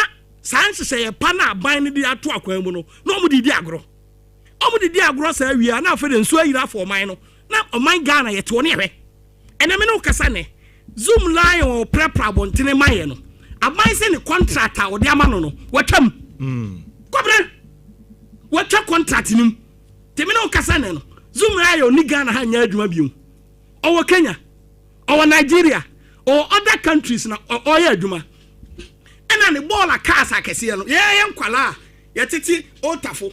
Tafo pankro no. Ball a car akese na sese nwura every ball aso. Makasa asem and then DC. Abobo ya na sese nwura. Asem aye koso enti Ghana for say MPP ni aye mobone a NDC aban we amamu ofun we. A government who came to power without any policy initiative or any plan. NDC aban Mampanyi Joma Hama ni NDC. They have no plan. They have no conscious plan and policies and programs are yede ebo my we hu ban. Ye kwalampo aye nyine no. Near the bolaka akese ene sese nwura e de kwa abontene. Ene Ghana mfie bebre ba Ghana mra kwa nanim no. Ene abobo ya. Kwabena Abobo ya na sese bola na. Kwabena na abobo ya abobo ya ye nyine abobo ya na we. Na se ne enye na abobo ya sese. Because the government has failed to use the proper tools and equipment e be here e dey air sanitation you know. Eno tin abobo ya afford. Me ka say sometimes abobo ya na me na Eugene ka abobo ya ura no. So timi de no abontena be omo kra ye fi more e chen adwuma pa e se omo ye. But you can't blame them. But unim say nyene na unim say nyene na abobo ya sesa bola wo. Abobo ya ba ya di say. Abobo ya kra ndisi aban kra na jetum say ye man nyamra. Ne nyintum. Abobo ya ba ya nuru even 10 years, enu 20 years. Na mo misi ye na wo mo ase. Sa mrantie na o ma fa to o mo so. Na o mo ade abobo ya esesa nwura. A emma nwura anya ye mpotam na usori anopa. Na wo pie firi ofie. Na wan fa abobo ya ayonko. Na wan krokro no a. Nwura be ka ofie. Ghana hayet tinne sa wo ye nwura ofie na woni abobo ya akwala a woni ne ye free na oba beje nwura na oba be sesa akoto agu amawa nwura be ka ofie e de na aban ni assemblies na nka say ye assemblies NDC assemblies na mo assembly members mo DCs mo municipal chief executives ahoro na omo de da billboards no e de na omo ye maka na Asante region ha 43 assemblies no Galamse no mutuo bebia and on that billboard so 43 na me can almost me tribal politics. These are people are almost free region anymore. They don't care. Yes, you are doing tribal Ghana politics. Bon and then DC Ghana bon emura efin grandma me can what be President Akufo-Addo after George Kufuor ebe Ministry for Modernization of the Capital City. Now this Zoom Lion buy Zoom Lion be boa siesie abontene NDC ene Balik Basentali in 2007 ayati Zoom Lion no gina P1 and P2 ono ko atimi atena waye office atwa Zoom Lion contract mu e de akoma Mampanyi Joma Hama am ono so asan ase forgetting say Zoom Lion workers ahoro a ono omo ye adwuma no omo nyina ene omo be unemployed. Zoom Lion asesa ne mfidie nyina de ko other countries. Yes minute aban waye fo ne ene omo ye adwene say wo see Zoom Lion tua ne workers ye e de na sesa oye also ono omo tenase na katua papa pese odi ma Ghana for ye adwuma no odi ma wo mo eno ye gu adwuma no ye twa contract nim wo twa contract nim nso a wan fa an alternative sanitation company oba be ye adwuma di Zoom Lion eye no wanye en wo jai o mine da ho saa o mine we Kwabena se yanka no kra nche NDC fo a Ghana nye NDC fo dia Ghana enye NDC fo dia hwe Kwabena ma memrem na ado dan kwa Akufo-Addo bedi Mampanyini ono so se ya o de boa Ghana mamenka Asante region last 2 weeks na me catch Hussein so ono ya kwada onim nhese ya MPP aban ho roaya ye de abo sanitation ho ban ye nkwala na ye nyine no airport runabout Kings school mo Agibot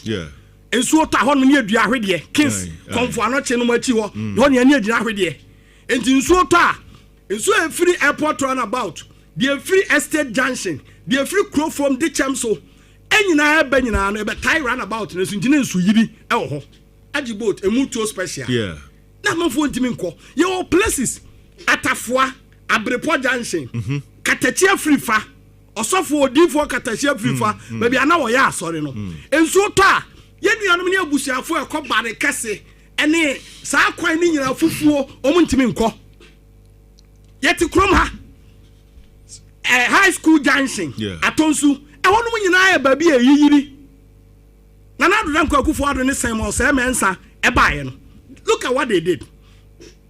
Bridges, gutters, any near ma bridges akɛse etimi fa nsuo dodoɔ no ɛno na aban we MPP aban hyɛ asɛse yɛyɛ enti bridges akɛse bi a ɔnam abɔnten a wuhu na emu kakraka etimi fa nsuo bebrebe Simon Semensa te akyire din panyini a regional minister ɔdwene asantem puntuo ho ɛnyɛ TikTok Simon Semensa wa mɛyɛ TikTok o wa mɛfa cameras ɛninachi sɛdeɛ ɛnɛ die ehu no asantem regional minister we ɔyɛ TikToker instead of sitting down quietly plan think find solution to the problems of this country this region, you know, he's just walking around TikTok. Simon Semensa na yeboni din no under his leadership where bridges any gutters bridges ahoroa high school junction at Tonsu market Adiamra TUC junction parks and gardens first parks and gardens in Sota etaho kan kura ntimi ntwam Friends Gardens atwema boko atafua owade baby ana meka ho asem no odene ho kwada so doctor ana ne area ho baby a hospital no ewo no apre kwan kwa dey mfutukwan etu sane free na ho nyina na nsuo yiri ntimi ntwam buo krom CCC one of the reasons ema CCC asore no wo de asore ni issues to nchen a de ko ni insight no na nsuo yire enso ka ho adoato adumanu esre so sa wonam atonsu main road na wo ko kontanase a sa nsuo kakraka na da babia filling station ni won e wonyina na yiri na na do dan kwakufu ado ne ma be sa bridge kakraka no ne sa ye sa main road no edweso dwaben Gracefield ahojo na last week me ne ode no kwaku apia chairman e kwa asore o Gracefield Gracefield asore kama na nesi wo no na nsuo yiri fa sa asore da no ba ko bridge kakraka pa MPP amaya andasi mo Semensa eye ne sa Gracefield ho no na e na ma ne nsuo yire entimi nka eni baabi bebre and MPP bridges and gutters and until na oti asantema mu a wontimi hu sa nsu yire kunta na ekoyiri fa KNUS no eba na do dan kwakufu ado wie no se mema mo excavators assembly bia mumfa bi nyam akwai mumfa bi nyi mu gatam maka se MPP wa akonwa so the mayor Sampai ono atimi frem mabunu ne assembly ne ni omu yi gatam abra omumfa TikTok ne camera si ni omachi eni ati krom ha saa ne ma wenum nyina ya jai ena nsu yire eyirifa enra wo se yenko holiday ene yentra fie uwi anu makoda mano no monsa moni mu DCs makotra assembly mo de budget ni mo di ni mo ada when the omu yenye saa no me se faso bia ni so sanitation day useless esuni faso ha we plan a country with policies in UK in Europe yes say polythene bags and yetugu abontene a entimin sayenti no na akofil gutters abrochimam do you know what they do say ya ma kwan ma wa wontotu robbers enwu abontene no so okọ shop na okoto ade a so wa polythene bag ba ko wan fa bia nkwa ye beto bia ma aboden a conscious policy by the European government and for UK example say ya many probably ento polythene bags be no mo ntumu nensisi and gutters kroma send this ya buy so mo dwene Ghana ho no person mu si ensu yire ana say polythene bags say tutugu abontena there should be policy aban betimi asemra say one for polythene bag ankodwa ye cotton bi a one city who will do that on for the polythene bag in bottom mo so na no pay Ghana for so mo kotena abontene kwa ye adwuma wo so mo nya o mo adwuma ye ena ensu yire fire 29 fi who say KMA and other assemblies ebubu gato for edan go is that the way to solve the problem permanently and this is mine they have failed woefully. They came to power without any policy. They came to power without any plan. Mampani Jomama in 2012 learned nothing and he's not implementing anything new. All right, Professor Sosoaba, the viciousness of private legal practitioner Kenneth J. Kranche a file case at the Supreme Court for a third term for President Mahama. I read at another place, Supreme Court Abuego. I don't know if the case has been heard. Sana let's see in 7 days. No, na yahwe no so aka ho asem. But said me catch share no prof enso so ababeka yensa. But okay, Professor Ihans Disu Arthur, a senior NDC communication team member. Prof Akwaba. Yeah. Need to say. Actually, I'm Kwame or the Monquache. Aha. Great. Bibi aboko there. Oh, Oba ne krum je say man for adwuma. Oh, me gidi say in fact me ba me hwe kwan mu kakra na omo amoye omamba pa. A omo dwen asanteman ho. A sabi bibia entwa omo akwan mu anope no. A omo mfa party atare emfa nkata omo tiri ho se nyeye yi eye party semunti no omo de omo twa ho esi ho se omo som Ghana anti no omo aba omo ye adwuma ye ba ka akire oman ni nyina se indeed se wo ye oman yi a wan kasanso wudi yi okay enti twro konkron no kan bibi se Mumma yambo mpaye ma Jerusalem man na se Jerusalem man di ya yes emu na yenso yebedi ye enu nti Ghana man se MPP yo ti se Raphael minu ya Raphael MPP ni se uye NDC ni ti se me ya hansa mumma yambo mpaye ma Ghana man na se Ghana man eni asante man di ya senya yati asante man mu no ebi kayen ansana omo betutu kwan afri baabi aba asantemam no ebi aka asan omo nso ayi maminchia no ochumfo enchia no yeshira no na mamu so biwi amachia me party mpanyinfo michia omampanyin John Dramani Mahama the vision led president ane oba ye no me catch ra o say ni amampanyin John Dramani Mahama ye no in 1.5 years NPP are buying in 8 years entimi anye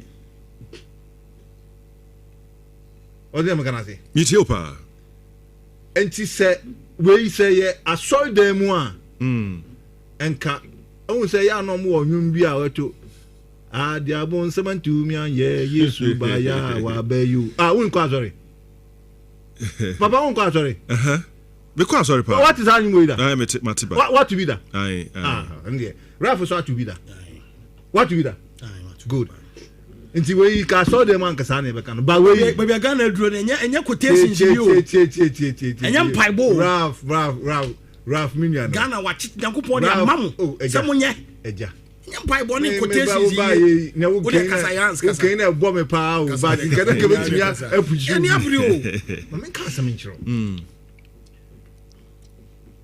Ghana we all know say Ghana your problem problem of Ghana is excessive politicization partisanship and I'm Ghana ye gina baby ye gina and don't say Ralph no can be say Omampanyin John Dramani Mahama on for policies na Mr. Ralph say what policies and the NDC are buying MPP are buying in 8 years about the buy regarding this flooding now we catch them and NDC send there yanko ban polybags and as yanko fat tax yan fan to polybags so now can say sebi you will be there chair MPP for you nti mumbamba out 28 aden maza your friends say yan fa tax kasi yanko to so almost your opposition now mama can say oh MDC buy a cry ebe gun konfo adwuma mama twa polybags na there ebe gu omo adwuma that's what they want to do. But would here no they say because your government is in the process of doing that to banning plastics. By the end of the year, what buyer can say we ban this? We need to do it and conscious of with trip compared to sing. We have a plan. Okay. And I be follow plan now. And combat memunina. Na juma ye plastic production no polybags production no ehun kwachire no okay because so wo de nhyehyai bi ba won san nhyehyai no wo de buy in such a way say timemuni na ba affect no affect no kra na obenya ba bi asan agina wakọ ne juma so abo the bra sabe wo policy na wo de buy na wo fi say wo de ba bese san nyoma no enkon koma no ho nkokire ni pi and when NDC abanya odwin timamufo ho hwe ma meka sam kiro wo hwe flood e see ya last week last 2 weeks now chale eye very very unprecedented and I say ade na see ya no eye aban bi enfumoso sabi atima we mu as NPP say me adom na nkamutumi adwen Ghana fu nyina ho yes ania and na wuti opposition wo dwen ya hu ya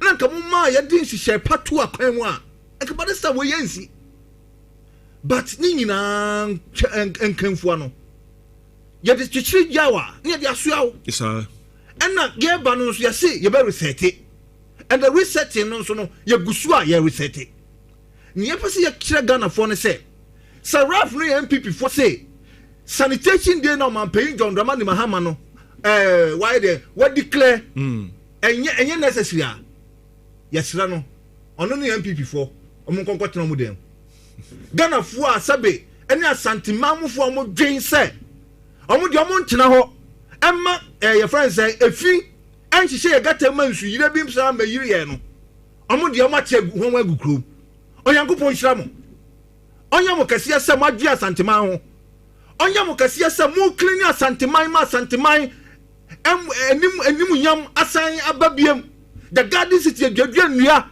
ya pese garden city no ya den asan eba na yimu biem me ya kan se ya ntina ho emma isuire embeyira asantiman ya ntina ho emma fi endokoro yan ya de ahoden eba ye adwuma aboa santiman na kumasman amana konanim National Sanitation Day na man paying John Dramani Mahama declare no obia sabi odwin ni kro ho no watch timama ni kro bia no afa ne hu hyem momma ya nyina ya sori waka wo ya pepi ni o wo ya ndisi ni o sori na fa wo hu hyem ma ya kini ya potam ebi o kra hu ntumi mba public mama kasa o you wondam kwan hu ze obi ahu wo an kasa ba bia wo ti bia no sori sika na obenya adodo gata bi na da wanim na obetitim atitim ni nyina kan nidie no ho momma yan jai politics nyamane na ya na ba ne se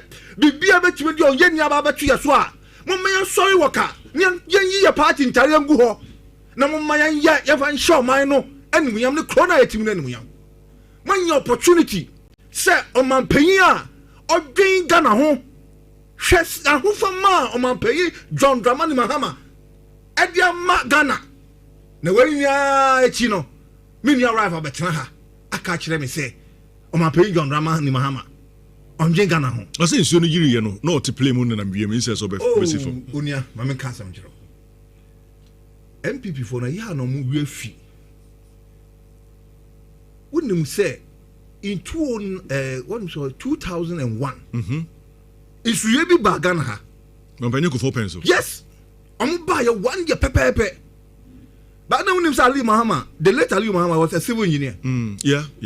On man paying Kufuor, say, maybe I'm a lawyer. Hey, me to me, who send your civil engineer. We are my vice president. For helicopter, we didn't pay for a crown in them. No more share. Send over to me, send your Nyoma etie. Number 2. On man paying on yet. Armchair president on tina ho amo bimba kanchira ne se o man pay we ya ye di say o se asem we ye si mate me pese me di mani ehu ko twaman say me mfren ko hu na me direct ministers omo ya responsible to take action me hu say we ni na me hu ye ne bone ne say enye unnecessary MPP partisanship ne bon ne sen say o man payina who say isua yire many obi now officer no an ka senya first hand what do you call it view nti me be say o man payina to kwan onam the convoy mo who so obi anya accident and not gina the convoy no so no hwe nipa no so no so ya bone any na first hand information And until Mamen Kanche MPP for say His Excellency John Dramani Mahama Yaboni Bia say on the helicopter and go William Share and at that moment but be answer year draw a year from Kofwa dying. It's more percent John Mahama didn't know what to know. More per by election. MPP for more by election, some percent. Is sure Uncle me, but be answer you know. And Kofwa dying crime no more. So President Freeman, Dr. Babu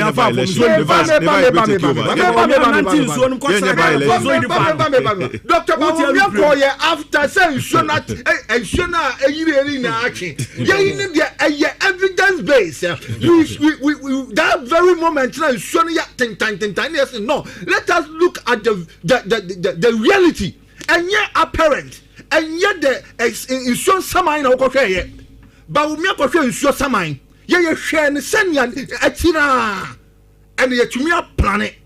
Mamma can't summon you. MPP4 some more by election. Mon prepare my party now. No, the president did the same in your by election. President did in your by election. President Freeman, Vice President, Mr. Cuba. On Tenassin on Sebu Ghana. President Mahama is saving Ghana. Actually, I make sure I'm going to say. More person man paying me coconut in sure now. A year go be a dying level. Not so uncle who are on my pay your mom own. Mr. Want to kill the president? Sad advice born way here. Yeah, pick it. Mom, my incredible where yeah, jet. I'm paying jet what is expected of him. On to me for convoy for her. The only thing about you that for a helicopter. Now, share send your T helicopter a current president, ordinary such as a way, and then engineers say, oh, my page your mama. So, one baby one, and then a football field. Flood mitigation team not or power, no more plane. Who saying committee no more? You see, committee no. Obi antimi nka say adwuma na mo ye in 100%. Okay. No. Okay.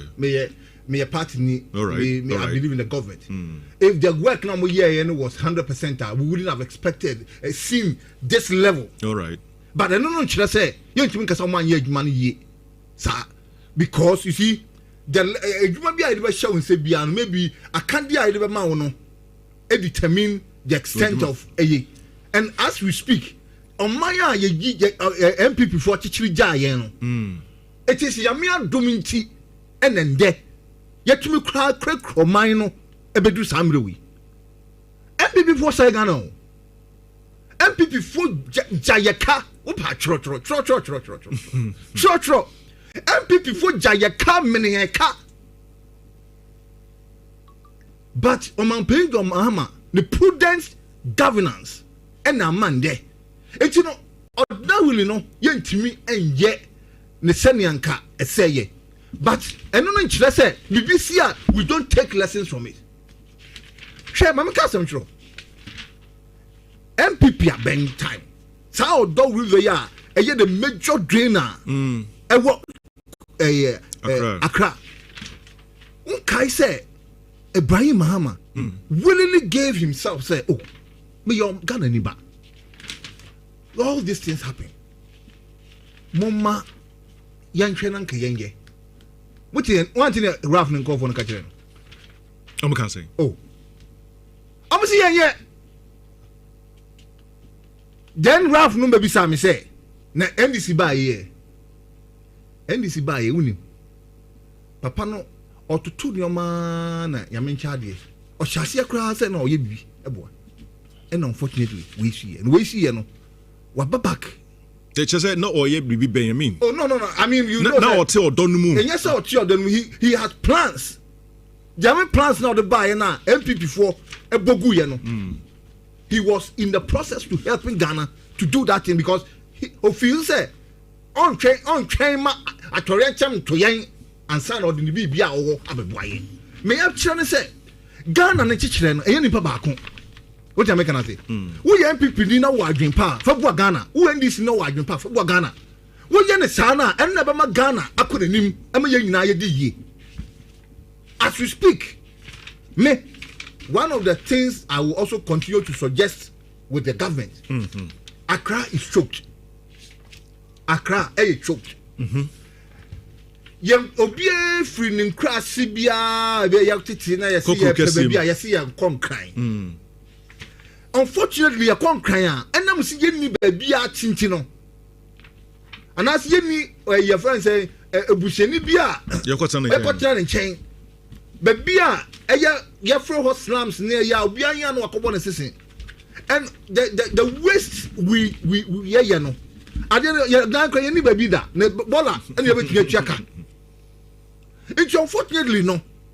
You're too regu baby basa. You're too, just say, you're no maybe why ya, and ordinarily no. But unfortunately, and you're more fortunate so because some Famicono Eden, anyhow, and I'm about Crocasian. Nemegi didn't say Ghana as a country, it is high time we relocate our administrative capital. I see. If we do that, Ebama, the congestion in Accra no unlimited. But you know what? Both NDC and PP pay for almost big project in almost big investment. So they don't want to move it. Don't want to move it. And because of that, it is hurting us as a country. Right. And don't you know, how we can make, even if we are moving the administrative capital now, we can still make the two very viable for the country. Okay, I like that.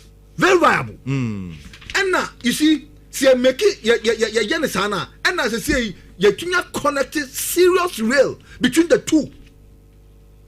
And don't you know, from one point to the other, within the next 2-3 hours, speed train. Now, every focus on 2 million, whatever, young baby a 5 years, and then I'm caught. You see, you connect speed train within the space of 2 hours. 2 hours, credit one. Good. Ghana had a 2 hours saying 30 minutes to 15 minutes. You know, it can still keep the two cities very, very powerful and working. Yeah. This is what we need. Okay. And you know, MP before now, oh, sanitation day, and your friend say necessary. I expect I said, and Kabao, His Excellency, former Vice President, by this time, and Kwasha Wallington to Jakadem.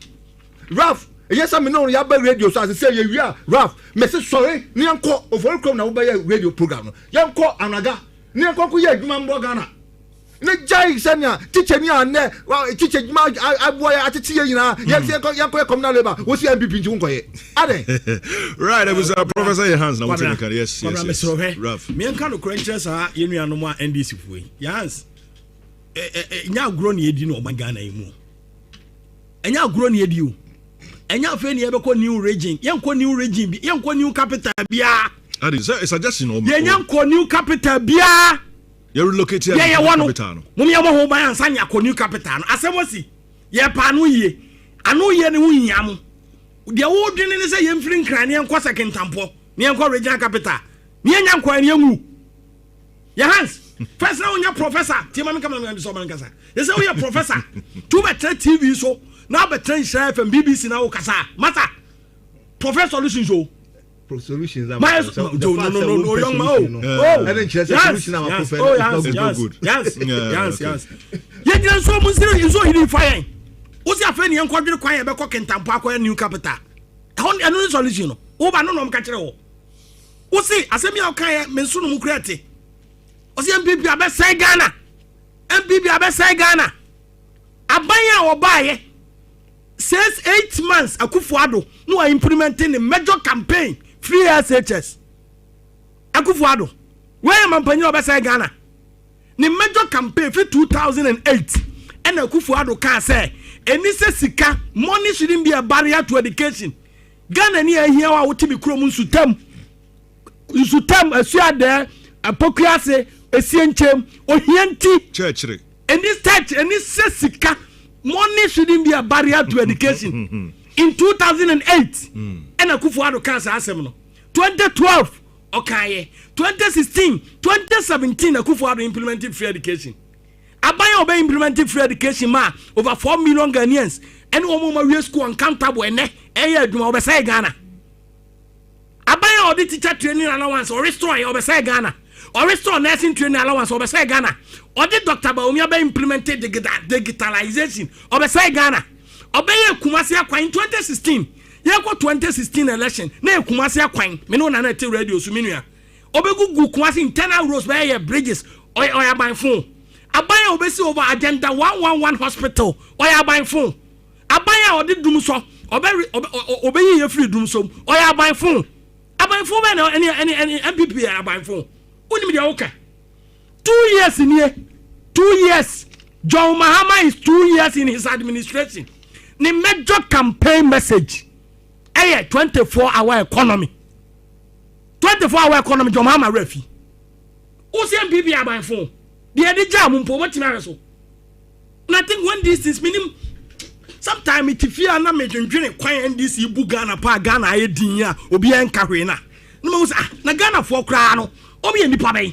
Aban phone we NDC mabanyi John Mahama NDC aban kan we abanya galamse no mutu kwa afano southeast ko mikrom ko afano southeast mankraso ni adujama ko he galamse aban na etu ana this ni MP omwa chako eno ti social media no ka na me hon ye free ntino ko ka na akoye se uta nipa na omudi kuro ni so no omo se kuro no ene ofresu ade azutem na okopoku ase kwan na tua ye nkwala mpo no na ka ti bibo nsa ho. Almost say Kurono, these are people, they don't like our region, they don't like this country. Na Ghana for Bufu MPP, ni find this for Aba. No matter Ghana for Chisa, or trans MPP by phone. Your hands.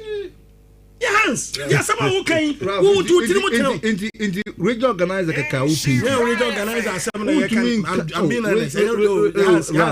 you see, Ralph, Assembly who can solve the diagram. Ralph, Mr. She.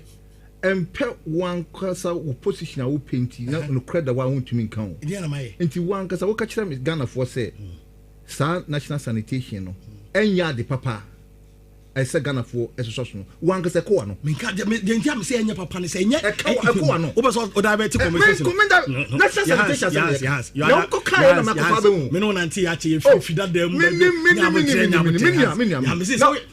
it's all your professor. I'm not so much child. I'm not so oh, prof. We have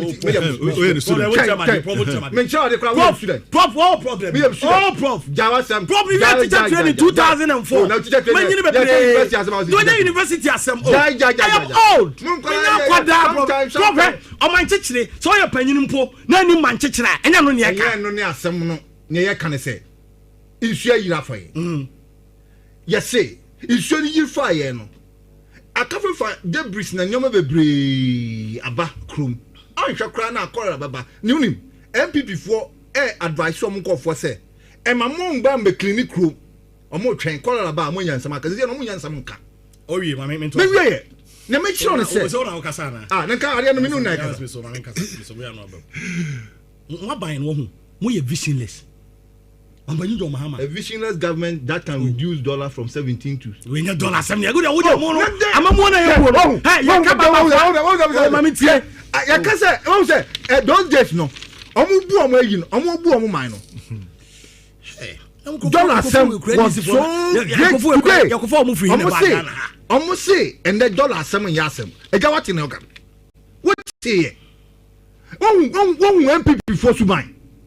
Omuno mayo hwan makona kokono mko gire nsuo ne tifko ohunu nsuo a obegina na afo and that the MPP say dollar $7 wo ba wo mia na wudi na ti no then akufo ado say me kofa no ba say onu na akufo ado onye economics it's oba no be stabilize economy no and they stabilize economy what's it dollar $7 so we mama nka bi me o senya na okasa no me tell say she said some no sign mama me ka bi just sign. Okay.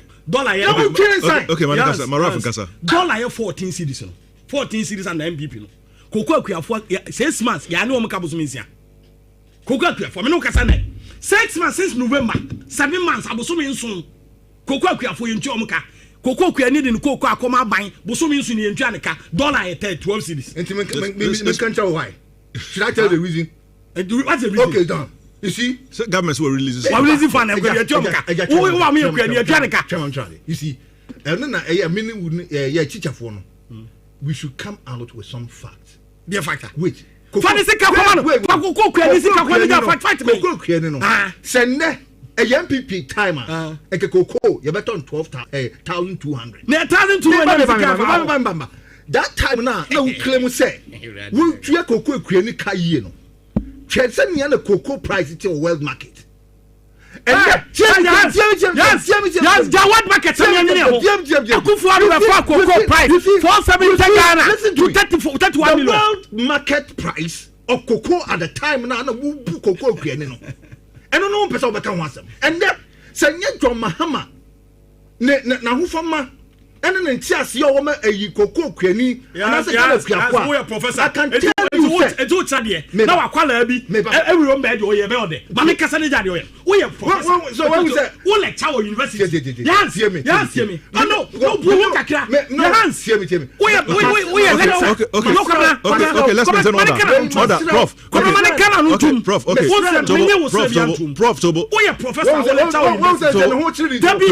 to yes Raf we lecture university we chade na wakwala bi be se be ode ma me kire wade bi dollar enya dollar ni Ghana yendi dollar o yendi cedi kokuma se dwem na koyi dollar ho me ma me akua dwo o ti ada o ti sutam ada nwoma se onim do bi ko onim dollar de ye ono de onim an so ye kokko kuani ni kokko e obonsukurom esie nchem wate di kokko aboso mi nsie nie aboso mi nso abaya di kokko no ntwa ne ka obi so ate ni kokko krachi dwane onya obi ento kokko ni ma no cocoa akuafo over 2 million cocoa farmers 2 million and I would do sika koloko kwabena NDC aban so release sika akwato accountum what was cocoa akuani bi say ni sika beto ni komuni botom enkoy propaganda is it dollar sem yeka dollar ni so yiri fa Ghana for no dollar World Bank agreement MPP sign yes yem fam prepra yem fan jite gatam enhu sika yes mo de akoshe ba bi ye de mo pe ene mana ekoso Ghana ha no ukaka yes dollar nso any impact bia o Ghana for ya bra boma me no tie apart from NDC for ye hansa tawe de na funa ye obey na funu kutu onkra pempo obekeka de ene da okwa no akoji sika o party office no okwa ne ba bi ene na buy of power DC for ye no omne nam krom ha na sakre krom na bie edu anado a hwede omte abonte omne girls omne om prafo ene omudidie ena mo ne nam ghetto side ena nipa ahiafo a omkoto abama NDC no ene ba bi omote ye bubutu guo you are incompetence abai no de na ni bre akosue Ghana fo a omotete monten omoyede who said this is sanitation maybe omote I disagree. My position is contrary to the position of our party. Ye general secretary the Krata Babontre say MPP for you enko buana ye prepra bonte that was solid. But see about prabonte ne be jane gota no. Ye ba prabonte ne be jane gota no ne be sa kogu nsuom. Na ye ni zoom lion adwumayefo a da bia o mesiesie kwan ho man nyansa be ne wom NDC aban. Nyansa be pa ne wo contractor zoom lion contractor motwam a wasesa ne bola ka ahoro a owo ni workers ahoro a owo ni mfidi a owo dumping site ahoro a o manage a wonya bio no a mabunu bebre abai unemployed and efi ekun Ghana na edin suyireba na excavators a machines akufu ado toma am samfa nyi gata mu no muni tu galamse na afi moyi daba akose dan ye sanitation day mayen ko biye stores mayen ko ton ye niema aye ti kroma ne no abobo ya afo na sese nwura ekotugu dumping site aban no de na omo ye DC for de na omo ye akatua na omo gigidi na wotwe ne ye didwa DC eduru fiada ne ye DC dwa mana obaka se ye ko supermarket san kra we no omo titi kroma ha no san kra omo nya adwuma nya unemployed guys a ye no omo titi kroma ko de omo titi assembly ho ye omo nyini adwene bia no omo dwene de kwa Ghana. Okay, Raf. Any man go for this for sometimes you see. All right. This is one control emotional. You feel like as a Ghana and Nkrofo bi abeto no mu didi ho. Okay, maybe so na yasa akwaje ku. Yenko enim ye hwe. You guys have failed us. Ye hwe the elections are edamonim. Yeah, so okay, yes. Okay, take the mic, please. Take the mic.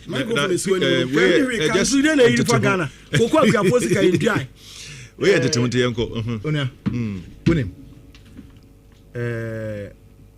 NDC de bia ya me kase NDC behave to say NPP a Ghana enye kru papa ma yentina and I'm say NPP be say na NDC achikom achichere. I always say it.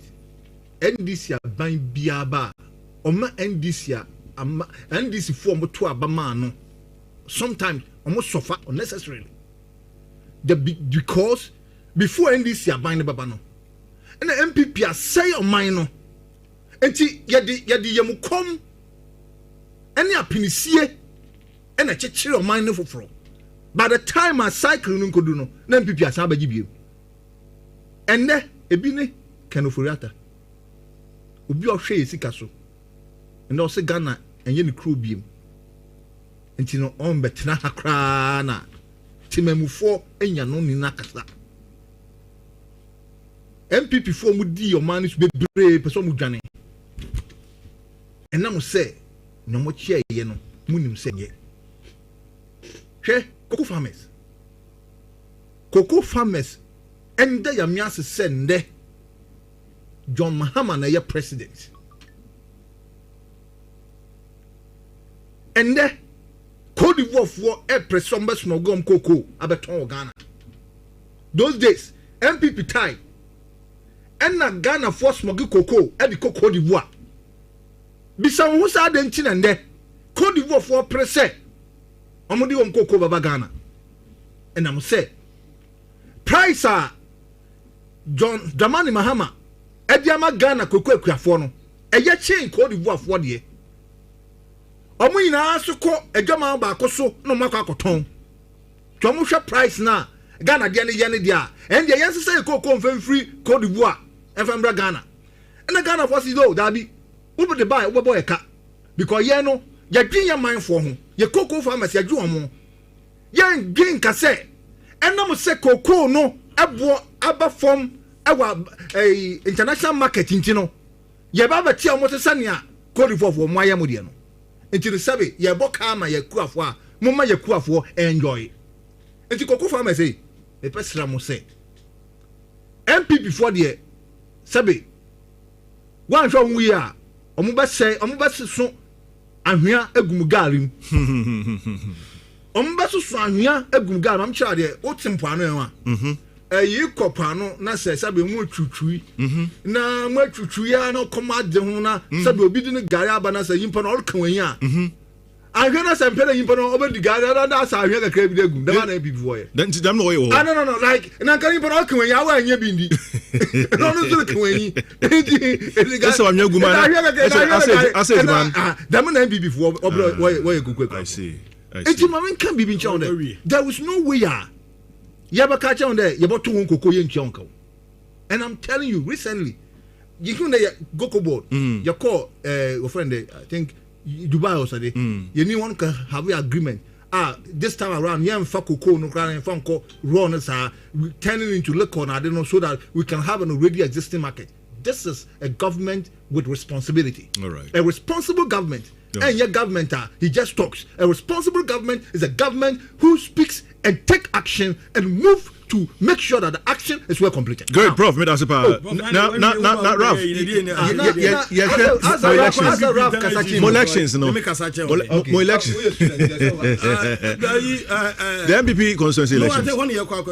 Yes. Udi o macha bi kura ansata we a teacher ni waka twa delay 1 week abobodam onfa ntene be ba no do fiase so electra do fiase se MPP no tete no yan kona o kasa na me giri se o professor I also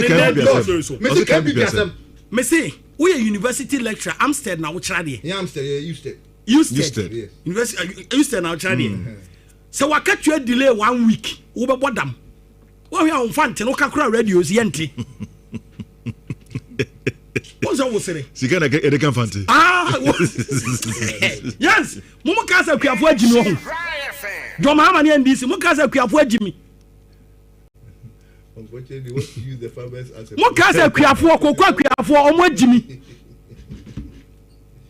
obi koko Akufo-Addo be fa koko free 3.7 4.7 oba na koko bag 4.7 and what two mukosi 31 million now you do 35 million who have a koko ni was of 35 million and you got 25 million what in a country also 10 million who here for 25 million ni brand also on fama I said the abosome nkunu wo na wo university lecturer na wo NDC no what better na come fante wo come fante no wo sa say akuafo no wakatua delay na wo twe wo be bodam Ralph MPP elections wo ka say akuafo ya ma me no wo ka say ya ma wo ka say ya ma me no mo tra nwuram adua koko ama koko ni hwe Ghana no omo jimi ohu obi anka say ko ni adwumi anje say na ka say 25 million so on for 35 million omo nyimi ya ka ba ka say so wo hu no omo so omo jimi ya Kabaka guys 25 million. And we are boy the who 35 million. No, me just objected to it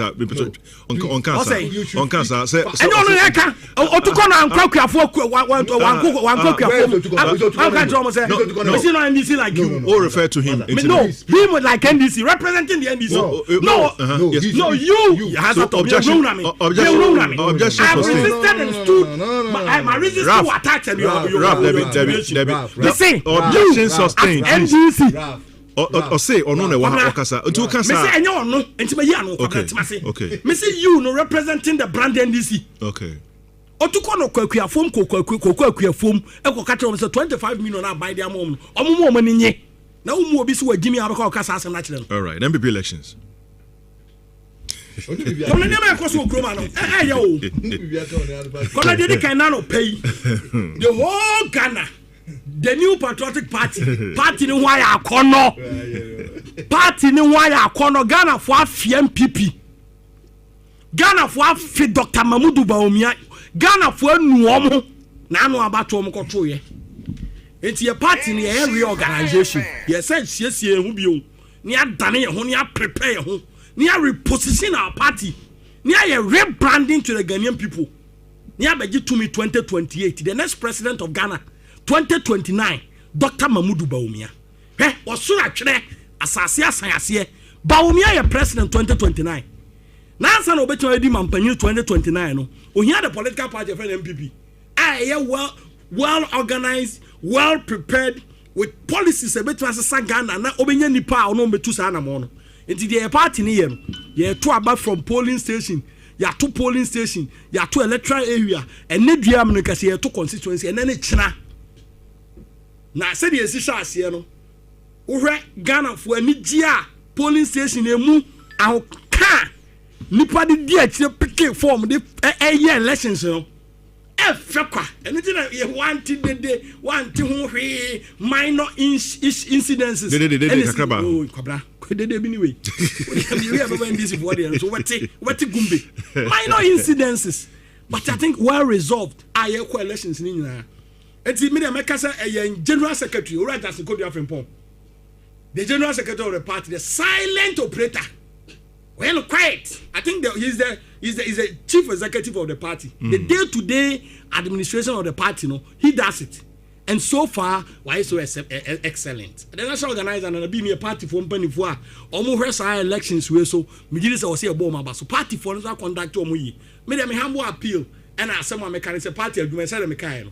ba ko fo ntimi nye me bi na me polling station executive polling station youth organizer polling station chairman otafo me kwa afo no southeast amadujamane no important makoye adwuma ansa na me be the national test coordinator na naboache na bi ye youth organizer na me ne no ye share school campus su mu adwuma saa 2018 me be contest regional youth organizer me ba ya anye yi ansa na party for no 2022 omujitu mu se ye meboa nyankopon ada me be nya regional youth organizer me san sere se ye duru ye so me contest regional organizer enye da bia na obi be wo party nim edu tam bia obe wo party nim obekọ obeba na o kwa ana ye yiwa firimu a o de abotre akomapa gidie ena de ta party na chi enti na abato ayetoi ye party executives wo bebira minimum of constituency bebire be luso om seat bebire nso bekam na mom election defeat and victory na de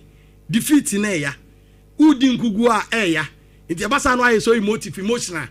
Mesre party for the brand MPP. Dr. Mamudu Baumia, Mese Munu Baumia on the Munun Kumuba. Dr. Mamudu Baumia on the Munun Kumuba Begana Mampan, well prepared. For the sake of Yama and on my Ghana, and the NDC for your my Ghana and 10 before, Mama, sorry, Yankamum. Near position your party after this election. Well, when you can congratulate the one winning, they will lose so watching up a party. No, in some ways, you see a woman. Party, we are doing everything as regional officers, as national officers to ensure. Some party, we are, you've been a united party. Or soon, Kokono, Kaboom Babam, near Kukuru Dr. Mamudu Baumia, the not now or sooner so. Near the NACO elections 2028, Ghana for compare your achievement and records for many years to the NDC. Near Sadi Dr. Mahmoud Bawumia MP. Election shall say 8 o'clock. Maybe a time by 4 p.m. Electoral Commission for Ebobo so the security forces, police for our Mobua, Emasum, Bobo Munina. So I think the party has conducted itself well. And Obia Obu Bia, the Intimia Dano and Nedano, first day of the election, because we come on, it begins you've been a good report, you've been a very peaceful elections. Your party will come united. I think so far, and pay all the platforms I'm also in Ano, BNC, Yenya information be a bonibia. Timidis as about 2 months I could see a neck, or China Yankupoya Dumois. I think the MPs, members of parliament, also conduct here. Oh my idea, well, we involve everybody into the election process and then open up. I'm going to be adding all right, yes, wish you well. And who is saying? I have my time. Maybe I have my time for the Ralph Watkinson beyond me made no no Sabi impadi Prof did work I can and many nuance no in the book even though our power and shop abu position man so minya bibia na ma show but mo adwen pa mo there opposition abetena check akra no o je dem ma so mutum mo bo munuan nti in the behwen. Oh, that be me being put on that. No one is going. Mam can't control. Cocoa some no. What can't be but an uncle opera was in Bilumodo. My main clarify as a me. The member now know what on cocoa 1 bag 12,000 Ghana citizen. MPP Funo check cocoa clinica, I think 3,000 something. 3,001. 3,100. The member know what on cocoa gomando 12,000 and a chim 3 I'm a cocoa crane 1. In the Sika you do chia cocoa crane and do what on will go mando. That's what I'm going to say.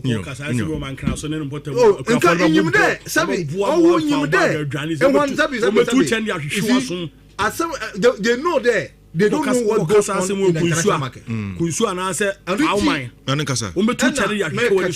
Your hands. MPP for Debia what share as so far tell. And now one not come with it or today kakarika. Oh no na Bible kade me man Israel ma. What do I know fanfa would you my yo. Now what come with it? We fear me Yankopon ho MPP. What I know fanfa what do you cocoa queenie ayo. No wakuma de on the cocoa queen no. The cocoa grafo masra ho. NDC ya jono ho. NDC ya watsima papa ya dema ho. NDC ya wadwene pa na tirimu pa ya dema ho. Ono na tru konkron ka che ho da mi ma dwene pa mo dwene fa mo ho. Cocoa queen John Mahama say dem ra tru konkron kan no mi ma dwene pa mo dwene ma de fa mo ho. Enya dwene bon but I don't papa obey you mercy and then obekanya mesem no and then obekanya mesem no am Ghana sem o and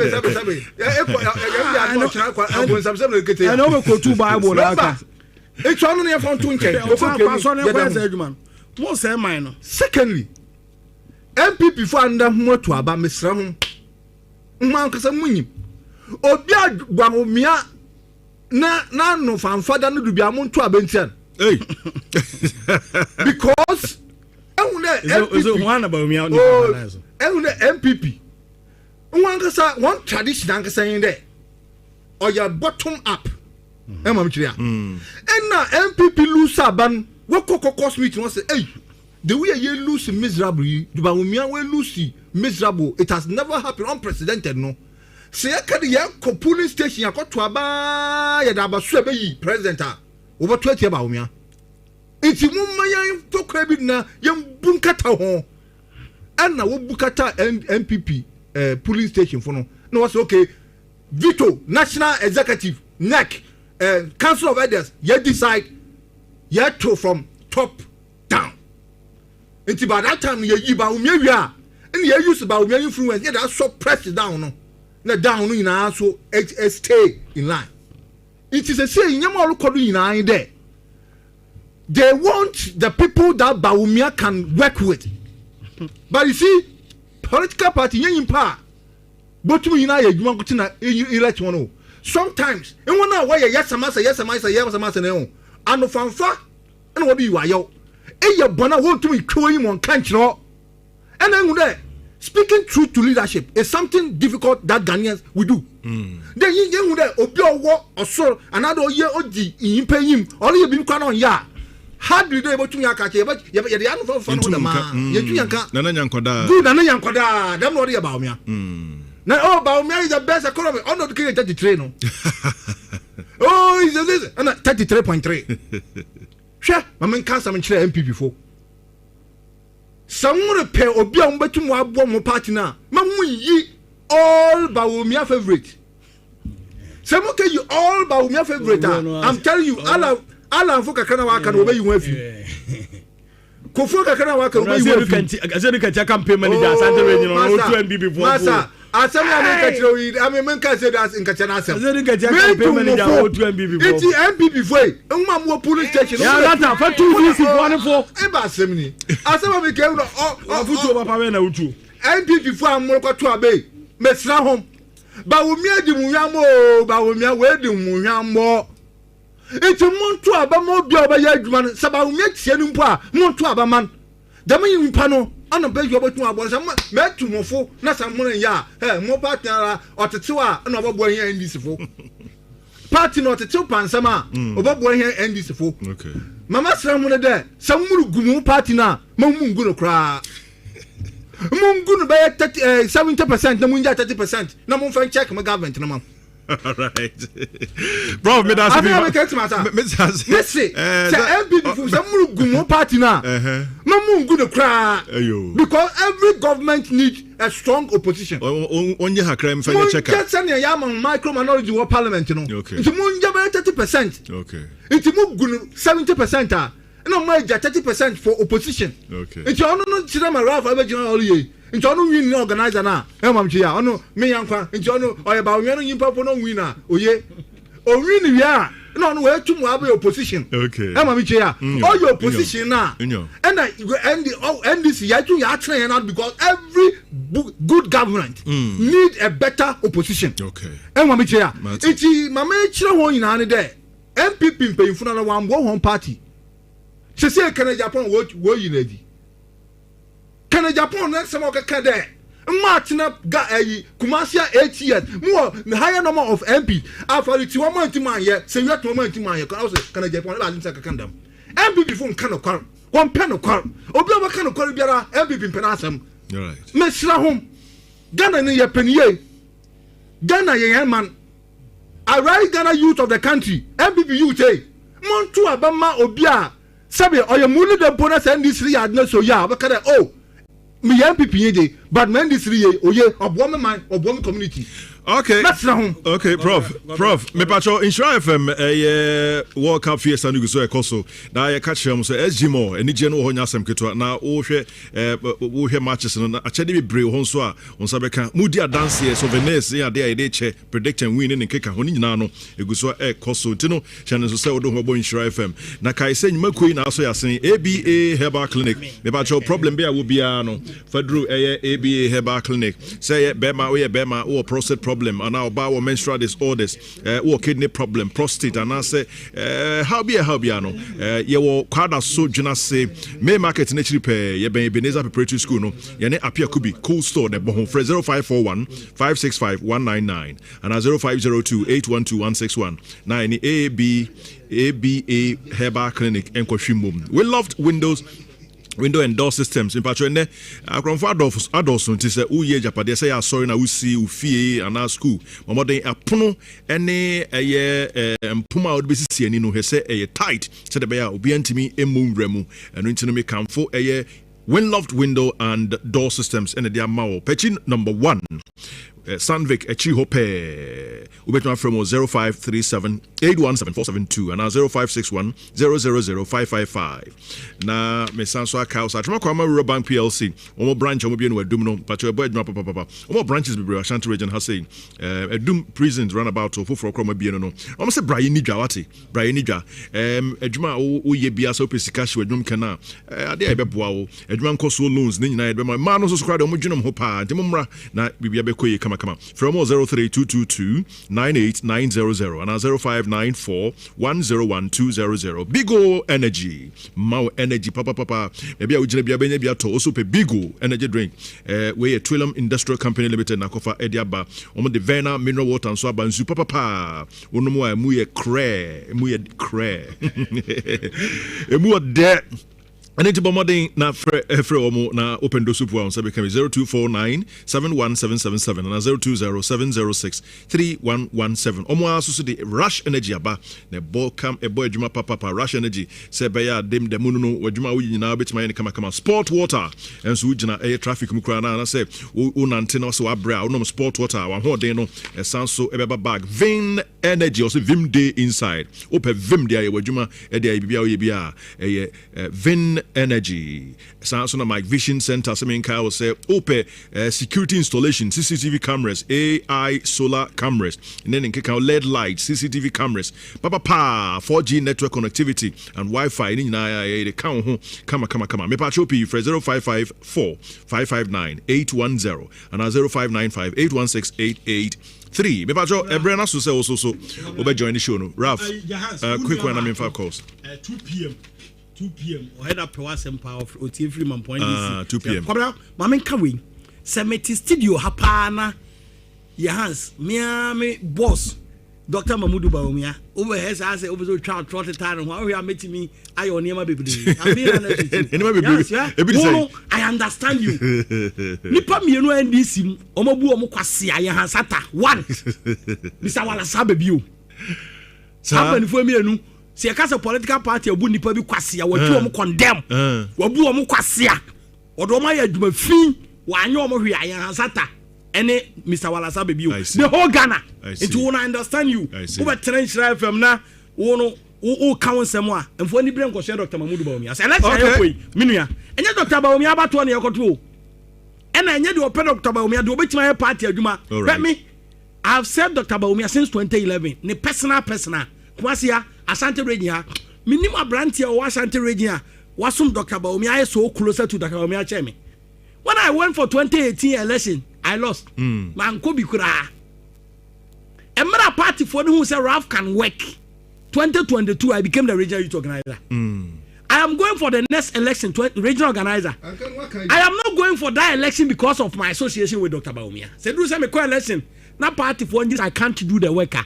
They should vote for the other person. All right. Police station constituency about 2 years. And Dr. Baomi dini at the 2 years. And MPC Dr. Baomi dini at the 2 years. The Obetima Duma and now by a 2 years. And who is closer to Dr. Baumia? Okay. Then who can help Dr. Baumia to make sure that 2028, you know, Ralph, you have winning election, Baumia be president. Ralph, Patrick, and Lieutenant Colonel Sanson, Professor Hans de Sue Arthur, on some Lieutenant Colonel. Any come what Brad Edru join the discussion.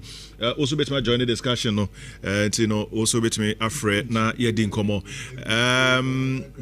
Frankie's me pacho fatu sumami wana yenko ni me pacho also bet me join the discussion 03220-83581 and 03220-83582 na say 03220-83583. Hello. Good morning, Ampratwum. Good morning, Jamal. Yes, sir.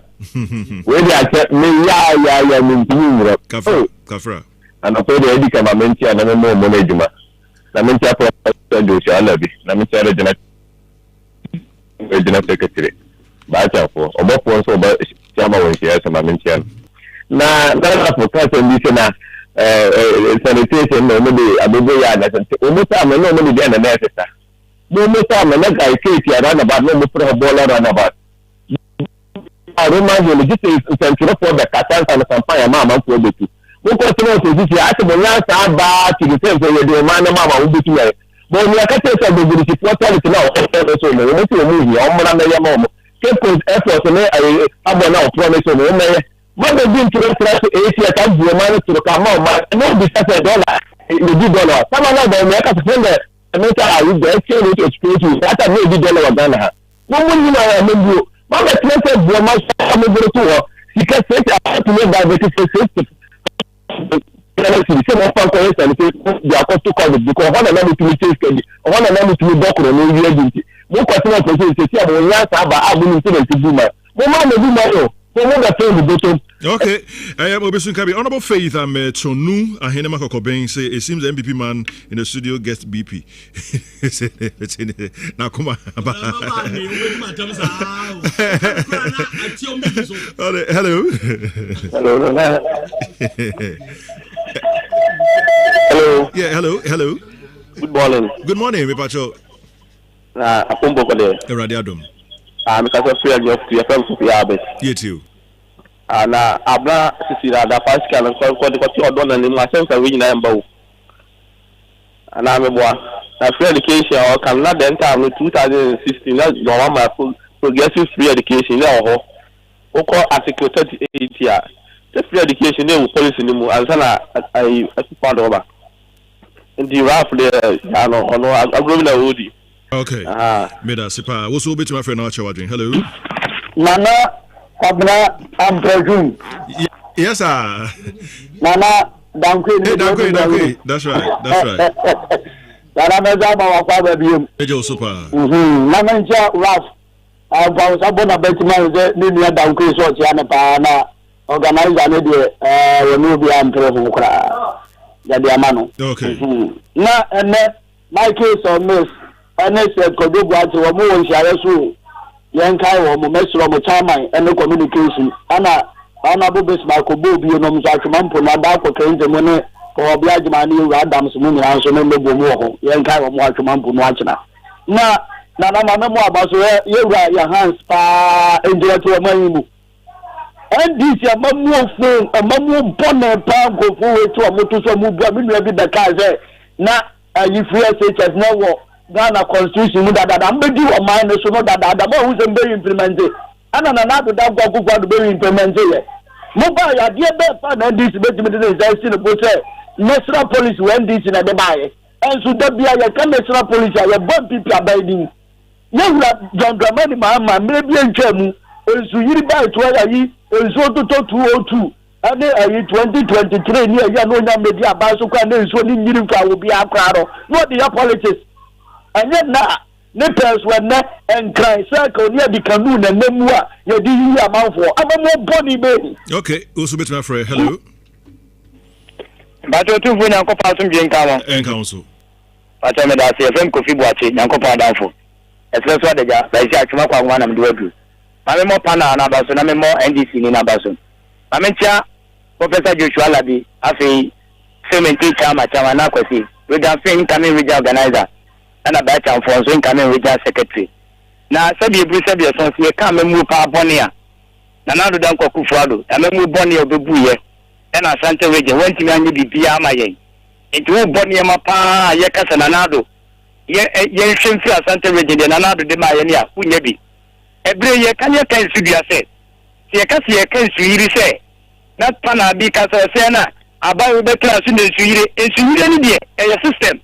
And I yana kasanso yanyama boni bi wo ayenya ya e decide man na bebreye sama boye emfie ba ne wo honi ye hu hye yiri wo ho eye galam se ya je se yenyai and na decide so boni we ene ne make kan wo breye se bi eburu se bi so ene ma ye tutugu gatamu obi tam ne fridge enya enti wu ya sa ne ma we nyina ne ba bia yen sisi adan na wu sisi a enso yire na preba mu na mfamra ti ya mi ni ti asa na beba. Okay, me fa from so hello.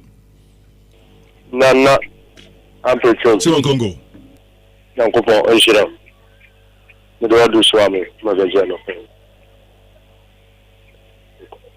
Nana mame empower kunya so na minchia mi champion chairman na kwesi. Adam papa Professor Joshua Labi na ba champion kam secretary ona bofin. After after sa 2016 campaign 2020 campaign atwemu. On say half kra no ne to him. Was constituency for the Bible luso on also cancer on also the hot train. On also ne to him propaganda we na yedi eco organizer. Na me country Ghana for mapa. Say the your hands a kasa ya no. MPP 4 year o man pasa.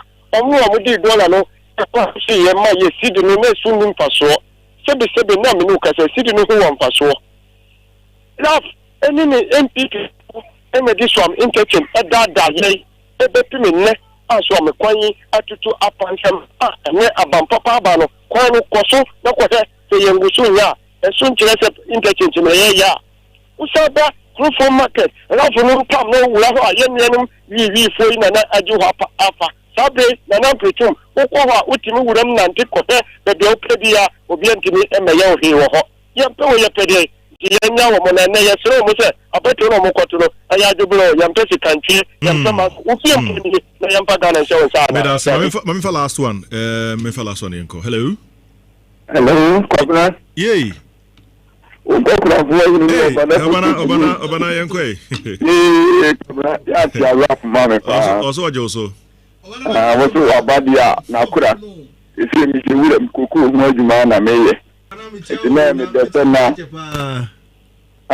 Kwabena wure mo na msia mi mkuku ho adwuma tina ko na no wo na ye ko no wo kuma ye pa na ansa no Kwabena mabre na menya kwa wure mu tina me ho me ye se kosoro no mfa me Kwabena ni atie ne se ensam de rafa kamebri na mbe kakra bi so twitwiri mu o lesson ye ba so asante region ono abo Kwabena kokofu yemfa papa no ne yemfa ne mera me de mi hia wo bia na asem a wo kan ye me de ba ko ne se Yesu Kristo se why ne wo nya mebri ne ba ko ayira ne wo nya nkwa hwehwe ne wa ayira ne mfa ne ma ye hia party ne se be win ne power Dr. Bawumia hia MPP ni bia ne bufu ya ne ko baabi akotena tiatena o hia ni pa bebuabu wo mu nyina no sanya na o nua ba ko ka no yewura wona o support yewura lanko techere maten ati kakra bi o mu nipa ni nyina